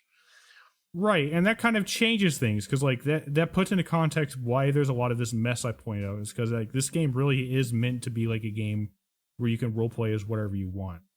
Like you could roleplay as I think you can do this. I might be wrong. You could roleplay as a werewolf if you want, and like go through like the weird steps it takes to become a werewolf, which I don't even know how to do. I'm just saying like I think it's possible. You know what I mean? Dude, I You love could werewolves, so I might do Owing that. to like what I was saying about the game's economy, I think the game's answer would be like, you chose to be somebody who would steal from the doctor. I mean, you could just choose not to be that. I think the game is lending a lot on the immersive sim part of it, in that you are just, the game is trying to give you the freedom to play how you want. So that's why I like look at a lot of these negatives. I mean, the bugs, of course, like the weird world state things are of course bad, but a lot of these negatives I think are just like a frame of mind. And I think that's why it's like something I can poke at as like, hey, that's kind of weird. But also like, I'm having a ton of fun playing it anyway. I'm able to look past most of that, is what I'm saying. You know what I mean? Okay. Yeah. And that kind of lends, like, gameplay wise into a certain, like, the world is meant to be reactive and the gameplay is also meant to be reactive. Like, there's a lot of like cool interactions with like, if you shoot an arrow through an oil puddle that's on fire, the arrow will have flaming arrows to it. There's some shit that doesn't make sense. Like if you shoot an arrow over a poison lake, the arrow will be poisoned. Whatever, who cares? But like cool interactions like that lend a lot to the gameplay. There's enemies that throw dynamite that you can shoot out of their hands immediately. There's tornadoes that can be spawned in the game at some point that really whack up a battlefield. The game really like does make it both fun to like play the sentry sniper silent shooting everything, and also play the beast man run in and kill everything. You know what I mean? It tries to service both play styles, and I think I would be talking about a 9 out of 10 game if I played it in like 2 or 3 months with all these bugs. Maybe I'll be not 10 out of honest. 10 game. The way you're describing it makes it sound like the marketing should have said action RPG immersive sim, like included all of those things. It really should have. Yeah, I mean, I think that like a more intelligent discussion could be had about distinguishing between immersive sim and an RPG. I think Weird West, at least to me as some amateur, feels like it's like blending the lines quite a bit. You know what I mean? Mm-hmm. Hey, can you tell us about the Plague event? Yeah, so that was also another weirdness. And again, it's not even, there's a lot of this game that like I think is just complicated. Like I'm not even gonna say it's straight good or bad.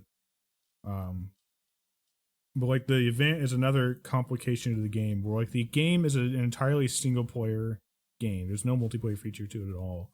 But there is world events apparently that could be initialized by the developers. And apparently this week, without me noticing, they initialized the Plague Outbreak world event.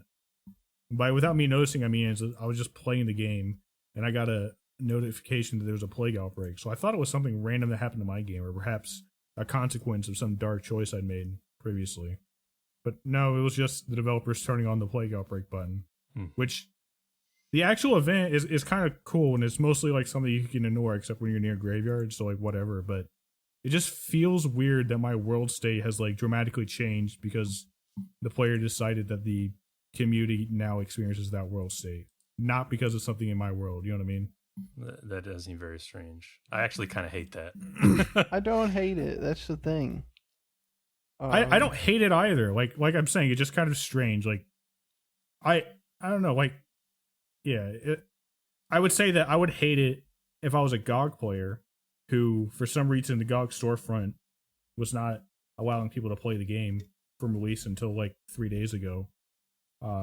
So people who are bought the game on GOG, pre-ordered it. A small group of people, but there's definitely some of them, have been waiting for the game. And now when they play the game, having waited all this time, they're in the Plague Outbreak event. Unless they know to turn it off in the menu. That's the thing. If the game told me that, I didn't see it. No, I had to go to the community Discord to find that out. I could see that being annoying, and from a person from like a FOMO perspective, I could see you not liking this idea. I'm looking at it more as maybe from the point is, let's say they do like a dozen of these events, you know what I mean, and they just kind of turn them on every like month or so, or 2 months. Just down the line, it'll probably give you more reason maybe to start a new game because you're like, oh, I've never started a new game while this event was going on. You know what I mean? Maybe I'll check it out. I understand what you're saying. I guess I don't even think it's like a great idea. I'm not saying like every game should do this, but I think it's. I think it's cool. Yeah, it's a I think small enough game. I think it can be cool. Like a weird enough idea. But like I'm like, okay, I'll see where it goes. Yeah, the fact that I know I can turn it off now definitely makes it better for me. Well, yeah, that too.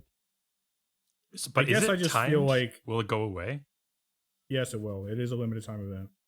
See, yeah, I dislike this, I guess, the most out of anyone because, like, first of all, I'm a purist who wants to play the game as it was originally intended the first time through. Like, I don't want it to be changing the world state on me. And if I opt out, then I'm just gonna miss the timed event, and I hate timed events because I would rather just have that content available for me whenever I want to play it. Yeah, I definitely understand that point of view, and I think I used to not like modding my games because I was like, that's not how they wanted me to play them. Like, I don't want to fuck with their game. But I don't know. I've broken through to the other side on it. It's like I'm a functional adult. I know what I enjoy and what is fun for me. I don't mind fucking things around. But like I said, I totally get that. If you want, like, you paid, if you did buy this game, you paid, whatever, $30-$40 for it. You're going to want all the content. And it's kind of like weird that, in that sense, I get it. It's kind of weird that you could miss some because you're not constantly playing the game. But I will say, and I have no idea. I didn't read up on this at all. Perhaps, let's say the zombie plague is going on for a month, right? And then the next one starts. What if they had the option to then turn on and off the zombie at your leisure, and then as the events pass, basically they're just added to a list that you could turn it on and off for the game if you wanted to? Would that be? I feel like that would be reasonable. That'd be more acceptable. It would be more acceptable. But I mean, my ideal was like what I thought was true in the game originally, where that was just a random thing that happened in my game, and it happens sometimes in the Weird West. Yeah, that would have been cooler too. I mean, yeah, like I said, there's definitely, this isn't, I don't know, the optimal way, but sometimes it's just refreshing to see someone try something new, even if it kind of sucks. Sure. Or not even sucks, but it just doesn't totally come through. Yeah, it is definitely a new thing. Yeah, that is true. Well, Andy, you were describing like it can fuck up like critical NPCs and stuff like that. Yeah, but to be fair, I don't know if those critical NPCs were dead anyway. In the other interaction I talked about where the companion ran away was because of just a weird bug. And that is an already buggy system. Yeah, that's a good point though that you bring up earlier off the show. I mean, before implementing any of these, they should have fixed the game more. You know what I mean? Like, why are you adding more content if you have not fixed what's there? Kind of feels like the Plague Outbreak is meant to distract me from the fact that they need time to work on the other things. Right. I almost didn't want to say that because I hate just being accusatory like that, but that is the vibe I get from the messaging. On the Discord, they had said patch 1.1 is coming live with the with this limited time event. Also, we're releasing on GOG with this limited time event. You know right? what I mean? Yeah, I could see that. Yeah, I did see that. My game did patch on the Xbox store, so gotten something out, I guess. I didn't look what the patch notes were. I didn't look at the patch notes either, but I know the patch notes resolved some significant bugs I experienced early on. And I think they added some things to the UI perhaps to make it easier. So it's totally possible your experience is totally different from mine. I also think it just depends on your tolerance for these things. So if like you're a guy who just like enjoys the fun of it and you're able to like recognize that you're playing a messy thing, but you can just make your own fun, I think Weird West is going to be a fantastic game for you, especially if you enjoy the setting. Nice. That's all I got. That was a lot, but I've been thinking a lot about Weird West and how to talk about it. I think I got a lot on the table there. I only have like a character and a half to go, I think. I'm probably like halfway through the 4th character, so I'll probably have it wrapped up by the time we meet again. You better.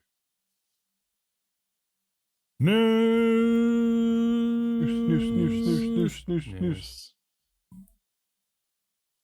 Greg, Yeah, man. Hey. did you know that Kingdom Hearts 4 was announced? Cool. I believe previously I had said that I do not care. I've played Kingdom Hearts 1 and that's it. God, But he Greg- thought he was a Super Kingdom Hearts fan. It turns out he is not. He's not. I'm not. Although I do like the new art style. I kept making this joke with my friends that my other friends that the reason they changed the art style so it kind of looks more realistic now is so they can go into the live action Disney IPs. So we're gonna get Iron Man in Sora. there, MCU and stuff. Yeah, that we're gonna get Sora in the Sweet Life of Zack and Cody. It's gonna be awesome. Well, in Kingdom Hearts 2, they had Pirates of the Caribbean, which was a live action property. I don't Oh, know they if go there were back any there in live 3. action stuff in 3. Yeah, okay. Don't worry. Oh, did you guys But yeah, see? so- With this that Sora got doxxed. They found like the exact building and like where his apartment would be in the real Right. world. In Japan. Very funny. Yeah, very That's very funny. hilarious. I can see why though with those aerial shots. Yeah, so the trailer depicts Sora waking up in like basically our modern Tokyo. Japan. Tokyo. Yeah. Which, and then of course a big heartless kaiju shows up. It makes you wonder if they're pulling like a Drakengard, where they're actually in our real world. They call it something else, but maybe that's just what they call it. Like it's the name that they use for our Earth. Yeah. Could be. Vicarious I don't know, Visions have been Oh. officially merged with Blizzard Entertainment. Goodbye. That's a Goodbye. bummer, but hey, I hear Blizzard's on the up and up. So that's good. As a Mm, refresher, they were the ones who made the Crash Insane trilogy and Tony Hawk Pro Skater 1+2. And then they were forcefully absorbed into Blizzard, which is now complete. gosh, those were both well received. They also did, I played the Crash trilogy. It was good. Yeah. They also did the Diablo 2 remake thing. That's So they've also been good. Yeah. That They've was been- very they've well been hitting made. it I well. heard. Yeah, it's a bummer. They're dead now. Johnny, this is for you. Hardspace Shipbreakers to be released on May 24th. Yeah, this would be cool. I think man, let's try and see real quick. I got this game in early access years ago, for sure. But let's see how many years ago. Nearly 2 years. Nearly 2 years. Yeah, That's not that that sounds many about right. years. Yeah, I'm excited to see it come to 1.0. I actually haven't played some of the last few updates because, for whatever reason, whenever they do a new update, they like reset all progress. And it's not like a fucking short game. Like you gotta do a lot of ships to level up and stuff. So like, Oh, wow. I'm just not doing that until Yeah. it's at 1.0. Like I've done enough ships where I'm like, all right, I get the game, I enjoy it. I'm not trying to like grind over and over and over, update over and over and over, update over. You know what I mean? Mm-hmm. No, I'm with you. I bet there's some people who fucking love that, I bet. Yeah, some weirdos. Yeah, I'm play when it comes out. I'll give it a report. Now, what I am seeing from people is a kind of disappointment about the game releasing without having much new content or workshop support or anything like that.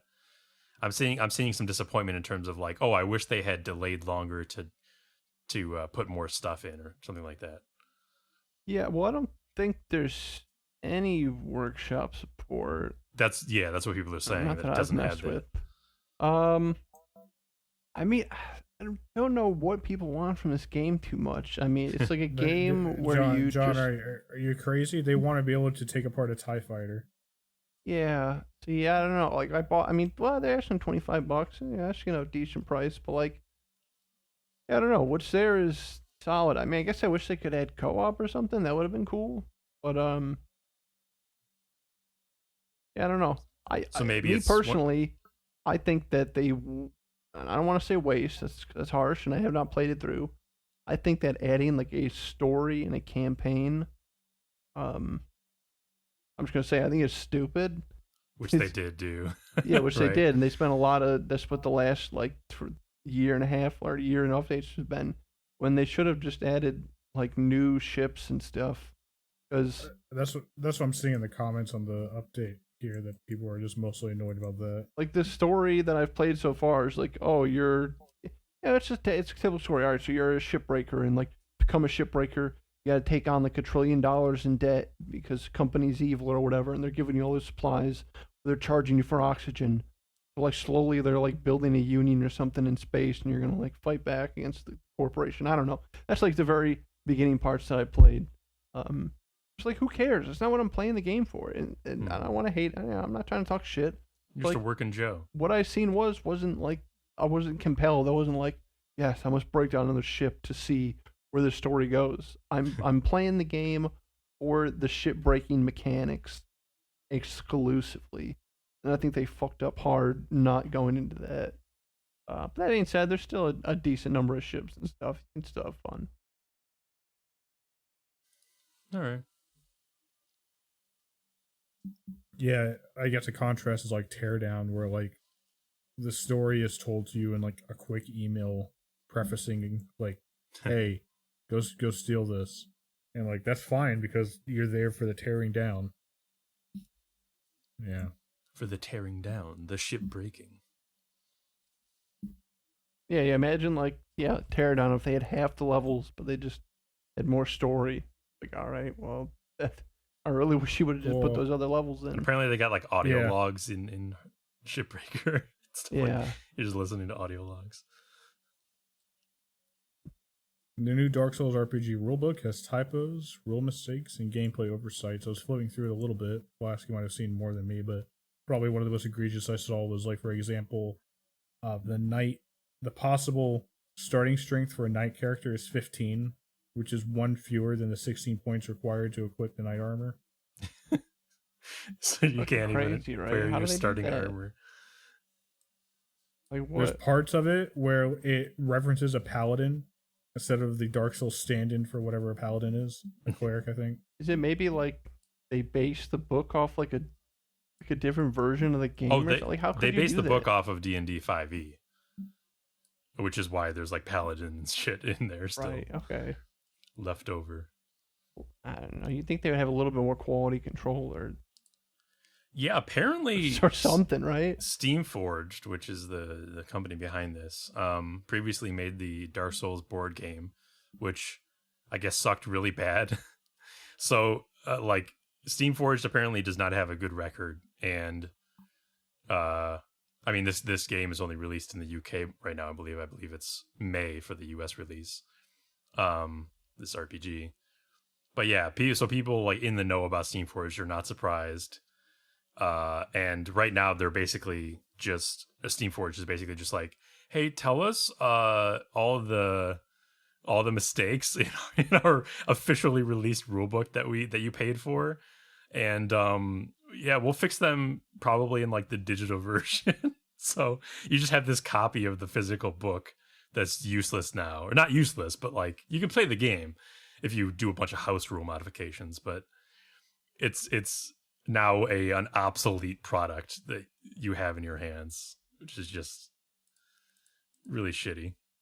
And there's a whole huge thread on the subreddit that's just lists of mistakes, spelling errors, gameplay mistakes. My favorite is this guy said that there's a special ability like the Firelink Sword where you spend 2 position points to gain +1 position. You're just, yeah. Oh my god. Well, if that's a special move if you're trying to stall and waste position points, And not a in lot a of pass your game, turn. right? And in a game that's like supposed to be optimized and like play tested and like systems and all that, having the rulebook feel like this, just like, oh man, this is probably a huge mess. Like, if one egregious oversight is that there's a debate on how to calculate health. Oh god, that is my biggest. We play board games, play quite a few of them, or we did at one time.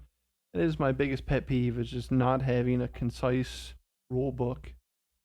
Yeah, it can really make or break. It can really make or break a game. Like just even having 1 or 2, just like vaguenesses. It can just break up a play session, get people arguing. yeah, Oh, yeah. for sure. Man, there's so much stuff here. This is crazy. How do you mess up so badly on something that's supposed to be a professional product? Yeah, right. No quality control for sure. In business news, Discovery bought Warner Media from AT&T. I don't know what that's supposed to mean for us peons down at the ground. I think the only thing it means for the ground folk is that I think Discovery Plus and HBO Max are merging as streaming services. Oh, that'll be cool. I actually do like HBO Max quite a bit. I feel like it has the most quality content Well, for streaming services. does this mean that DC has a new owner? Is DC Warner Media? Like DC, like the movies and stuff? Yeah, Batman? Warner owns the DC stuff, so I guess, in a way, yeah. Because Warner Media is becoming Warner Media Discovery, I think it says. Yeah, Warner Brothers Discovery. Wonder if they're gonna keep on going with the plans or the loose plans they have for like this DCU, or they're just gonna start fresh or something. I don't know. I didn't know Discovery was big enough to do this, to pull this kind of. I didn't either. When you said that, I was thinking of like the credit card company. Oh, Discover. Yeah, I was like, oh, and then I was like, that doesn't make sense. Yeah. I do, when I think of Discovery, I just think of like an ailing channel on TV. Yeah, no, for sure. Wow. But they bought it from AT&T, Warner Media. They have a leadership structure here, but how DC Films is affected is not immediately clear just from looking at it over a minute. Okay. So I don't know what entity DC Films is a part of. Is it part of? I guess I could just Google this. Is it part of Warner Brothers? I believe so. Okay. Anyway, there's a lot of changes around, so there's also a lot of people continuing their role. So anyway, that's all to say that just further adding to the confusion. We don't know how it's going to affect us a whole lot, or the DC film universe. I mean, Square Enix's latest RPG falls below 10 players on Steam. Specifically, literally 8 people playing Babylon Fall. Babylon's Fall. The latest co-op action RPG. It's a co-op action game from Square Enix and Platinum. Oh my god. Platinum's behind this thing. I feel bad for Platinum. Well, Platinum. So this is one of those things where people are trying to say, oh, maybe Platinum was coerced into this decision, this route. But no, it seems pretty clear that this is what Platinum wanted to do, and it was just a bad decision on their part. Like they wanted to get more mainstream, to make something that like would be popular in the the eyes of in what is not their usual target demographic. But in doing so, they left all of their fans behind and made something that no one wants to play. So good job. When did this come But out? I opened the Recently- IG. I opened the IGN Last review. March. The first sentence of the Last IGN March. review. It is difficult for a game to be truly uninteresting. Fuck. Oh shit! They gave it a 4. Damn. Not I know. surprised, Babylon's though. Fall isn't a broken action RPG, but isn't a good one either, and it's one of the ugliest games in several console generations. It's not last March though, right? It's this past March. This March, yeah, like Yeah, a month yeah. ago. Yes. Just the way John yeah, said it I mean, might just have the been article confusing. said struggled to attract any attention when it launched last March. Oh, I just whatever the article. Gotcha. March 3rd, Okay. 2022. All right. I guess it was. Yeah, that's a weird way to put it. technically last March, the Yeah. last March that occurred. Yeah. Yeah. Yeah. I didn't even know this game came last out. month I would have been fine. thought it was a meme or something in the news docket. No, That's that's a pretty shame. I crazy. didn't realize that. I'd heard that there's a game, an epic failure game came out called Babylon's Fall that attracted no attention and sold no copies. I did not know until this moment that it was a platinum game. That's disappointing. Yeah, hopefully they learn a good lesson. I think they still have goodwill with people, so hopefully they learn a big important lesson from this, and reorient themselves back towards success, the things people actually want from them and love from them. Yeah. Because right now people are posting like comparison games of like other games that have technically more players than Babylon's Fall had, and it's pretty funny. Oh god, Cuck Simulator's probably up there. Probably.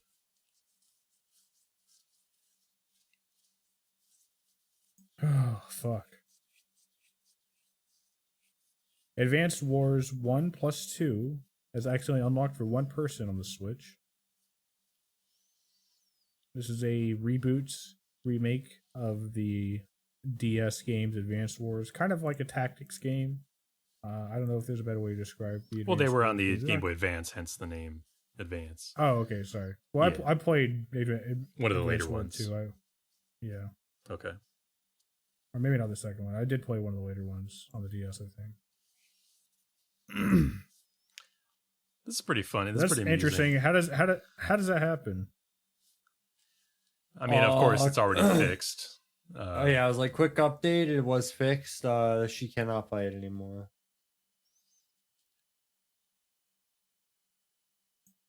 I think it had something to do with her preloading the copy. Yeah, she and preloaded then- it, and they didn't give her like a refund or something, and then the game released at like its time, and she was just able to play it. That's funny. And of course, this is also was a game that was delayed by Nintendo due to the ongoing war in Ukraine. Oh yeah. They delayed it because they thought it was like, I don't know, in poor taste or something like that. Oh yeah, fair.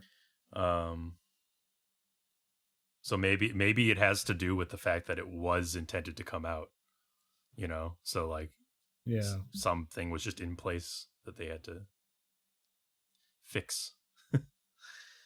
Anthony Mackie ready to start driving cars and blowing stuff up in Peacock's Twisted Metal series. Sweet. Gonna pass. What? But Anthony Mackie, star of Captain That's just like a Captain car- Falcon and the that's- Winter Soldier. I do like Jesus. Anthony Mackie. This is gonna be on Sci-Fi. That's gonna be- Twisted Peacock. Metal is just Peacock. like a car game, Why did right? it say Sci-Fi? Oh, it's on Sci-Fi.com. Yeah. Yeah, well, Peacock. All right, honestly, Peacock doesn't make me. It doesn't instill any more confidence. Yeah, I don't know. What? NBC streaming service doesn't fill you with confidence? Oh, But yes, Oh. Greg, Twisted Metal is the demolition derby weapons car combat. Yeah, the it's like car they're is gonna- an is- arena fighter. Is there for like cars. is there a giant storyline? Like, is there deep lore that it I have needs a no TV idea. series? There's a clown with an ice cream truck. Not especially. I mean, okay, so this guy Calypso holds the tournaments, and if you win, he grants you a wish, and usually they're like some sort of ironic, like gotcha wish. Like one person in the first game, he wishes that the whole world could see him. He said, "Oh, I want to be famous. I want the whole world to see me." So Calypso stretches out his face, in the sky so that the whole world can see him. What a literal Oh wow! So interpretation. he's like a wishmaster sort Yeah, of like thing. if, going yeah, there you on. go. Yeah, it's like a Wishmaster thing, and they play with the formula a little bit in the game. So that's pretty much it, though. You could have made that up, and Oh. I would not know the difference. Yeah, No, you that one's also real. could That be one's lying. real. That might have been two. One or two. No, but I'm I just swear saying it's that real. that whole Oh. premise, like Calypso, Oh, well, the no, wish that's- granting. yeah. And then, well, in number 4, you guys don't care about this. In number No. 4, actually, Sweet Tooth takes over, and he does literally the Oh exact same thing. shit! He stretches Okay. his face out so the tire. No, Lord he just sees makes it? like the Wishmaster type Oh. wishes. You know, hold on, I'll give you one from 4, right? There's one family, they have like an RV, and they're just supposed to be like an obnoxious American family, and they win, and like their wish is that Sweet Tooth has to like drive them, like be their driver for vacation. So then he's like, all right, I'll do it, and then it like shows him just like on the side of a cliff, and the family's singing like 99 bottles of beer on the wall, and he just fucking swerves off the cliff. Damn. They're I really guess you dumb. should've Yeah, seen we that gotta watch coming. them one day. They'd be Yeah. good watch at the Gamer Mansion. That's they're funny. They're all pretty fun. I'm sure they pitched this show as like, car chases in movies? Yeah. What if we did a whole show that was like a constant car chase, but also they shot things at one another? What? All right. Yeah, all right, man. Whatever.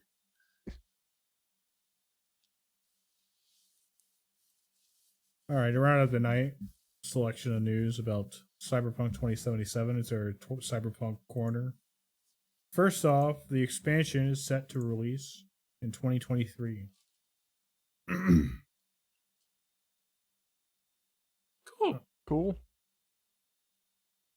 Yeah. That being said, the CD Projekt Red says the vast part of fixing Cyberpunk 2077 is done, and they're focused on other projects. We will obviously continue supporting Cyberpunk 2077 and still working on updating it, but the vast part of the job we believe has already been done and was done in 2021. What is with that link? Do you see? I don't know if you can read it. It says like multiplayer fix patch. When I first saw it, I was like, wait, what? Why does it have a? Are they doing multiplayer for that game? I thought that got scrapped. It did get scrapped. I read further down in the article that I guess Oh, they're it was just done. scrapped. It was officially Yeah. scrapped. I didn't. I guess. I missed Or that. it says let me read the thing it said. Fuck. A previously planned multiplayer component also appears. Yeah, they just basically cast it aside. So it's like whatever. I guess they really did that to work on their expansion and fix their bombshell. Yeah. Damn. Well, the reason why they canned the multiplayer perhaps could have been, as Jason Schreier points out, honestly pretty relatively low slows gross. CD Projekt Red tweeted out that they've sold 18 plus million copies, but the game 14 million of those is like in the at beginning. launch. Yeah. Yeah. So it's like, all right. And then you also had like all those refunds. I mean, yeah. And an additional 4 million copies or whatever is whatever. I'm not saying it's not impressive it is impressive for a game in general, but for a game of this size with the type of sales they were expecting, I'm sure that was disappointing. Yeah, dude, this was like Elden Ring before Elden Ring came out and got announced. People were crazy about it. By the way, so they're delaying Cyberpunk expansion or updates, and they also just announced that they're delaying the Witcher 3's next gen upgrade. So I guess 3 need one. No, but then again, like few I games still I want feel it are really so I can have a reason to go back to it to do like the DLCs and shit. Sure. Like I've said a bunch of times. Yeah, I mean, but like I just feel like few games are like It definitely in doesn't. desperate I mean, need yeah, of- dude. That's like a lot of games though. Like Dead Space is the perfect example. That game's getting remade. That game don't need a remake. Yeah, not really, no.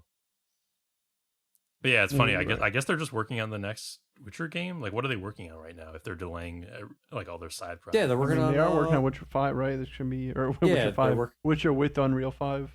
They've teased it at least. Yeah, they're working. Well, yeah, they said they're working on that. They have aren't they working on like a Gwent card game? Yeah, they do have Or- that. And then you got them fixing Cyberpunk. So I mean, yeah, they got stuff going on. I think they're gonna have to downsize significantly. Like they expanded significantly for Cyberpunk, and they can't sustain it. I think it'll be interesting to see what happens to the studio in the coming years. Yeah. I want to know what this new agile methodology that they've adopted for this expansion. I'm pretty sure agile is a industry buzzword that means something about the way they're structuring their team. They're all really fast now. They're on roller skates. I was like, they beat them faster and abuse and make them work faster. They learn Less parkour. pay.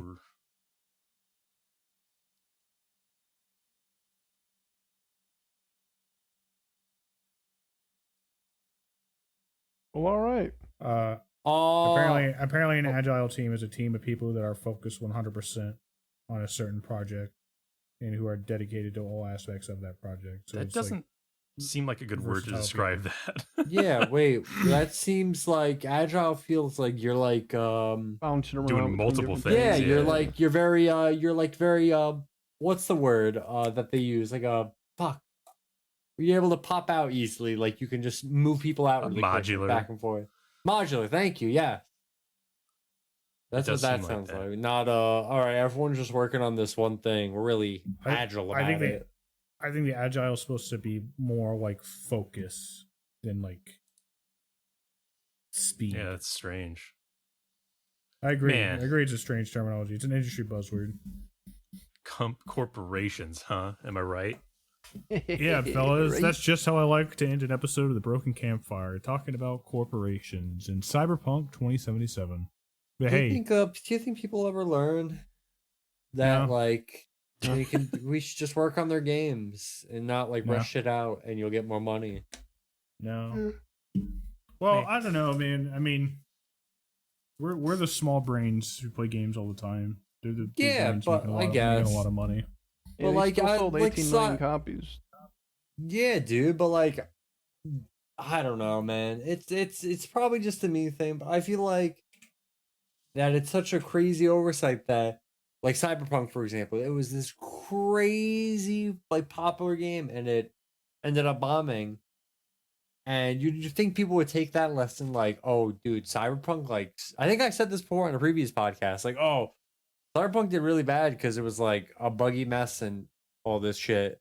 Maybe next time we should like work on like these games more and get them out and not have them like half baked.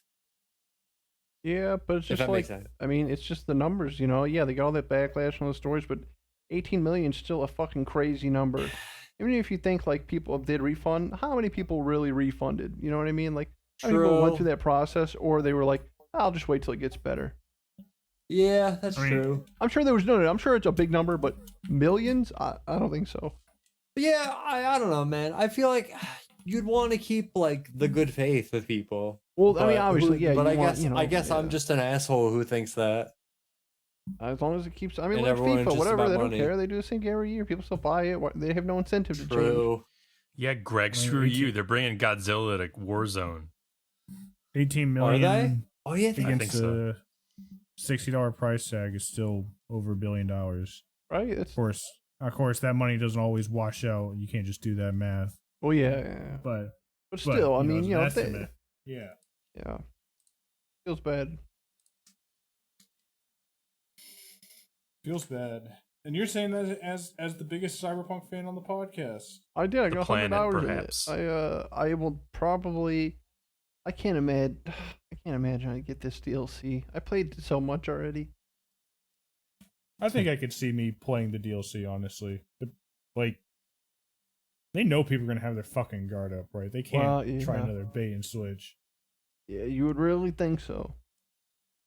But I mean, there's been updates to the game. I've been thinking about playing it again anyway. But yeah, it feels bad that, like, by the way, I didn't throw it on the thing, but I saw when I was clicking around that the creative director of Cyberpunk is saying that they understand that it's far from finished. Meanwhile, to investors, they're saying we're moving on, which basically means they're moving on because the creative Yeah. director can lie to us, but they can't lie to investors. Right. Yeah. Sucks. Good point.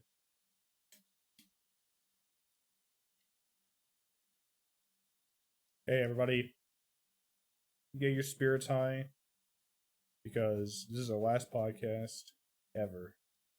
No, Wow. for at least 2 weeks. For 2 weeks. The rest of us are going, well, the rest of us, the hosts of the Broken Campfire podcast, are going on a scouting mission.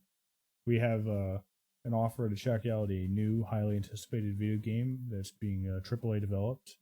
I won't say where, but let's just say that if you are familiar with the Great Lakes, you might know their name. We'll be going on a vacation next week with all of our gamer pals, so we'll report in, I'm sure, have some words about the gamercation afterwards. And if you don't hear from us, it didn't go well. So, yeah, you can keep that, you know. It'd be a good bit. I go will on the have killed Reddits them. and, like, form, like, conspiracy theories about who said what to who and why who isn't talking to who anymore. Yeah, speaking of talking, maybe I'll finally get to talk to my friend Vito on this vacation if he bothers to show up. No, I think he's Yeah, gonna be like busy. if he bothers to show Bro, up. he's playing Hades right now. No, He hey, is. Vita will be there, but for some reason, just always like in a different in the room next than room. Flash, Different and, room. Playing Hades. and always doing something else that, like, yeah, he's always seems busy, but for some reason, he and Flash just never, you know, never overlap. Dang it. I so admire him. All right, we can cut it before you said that. Perfect. All right, good night, everybody.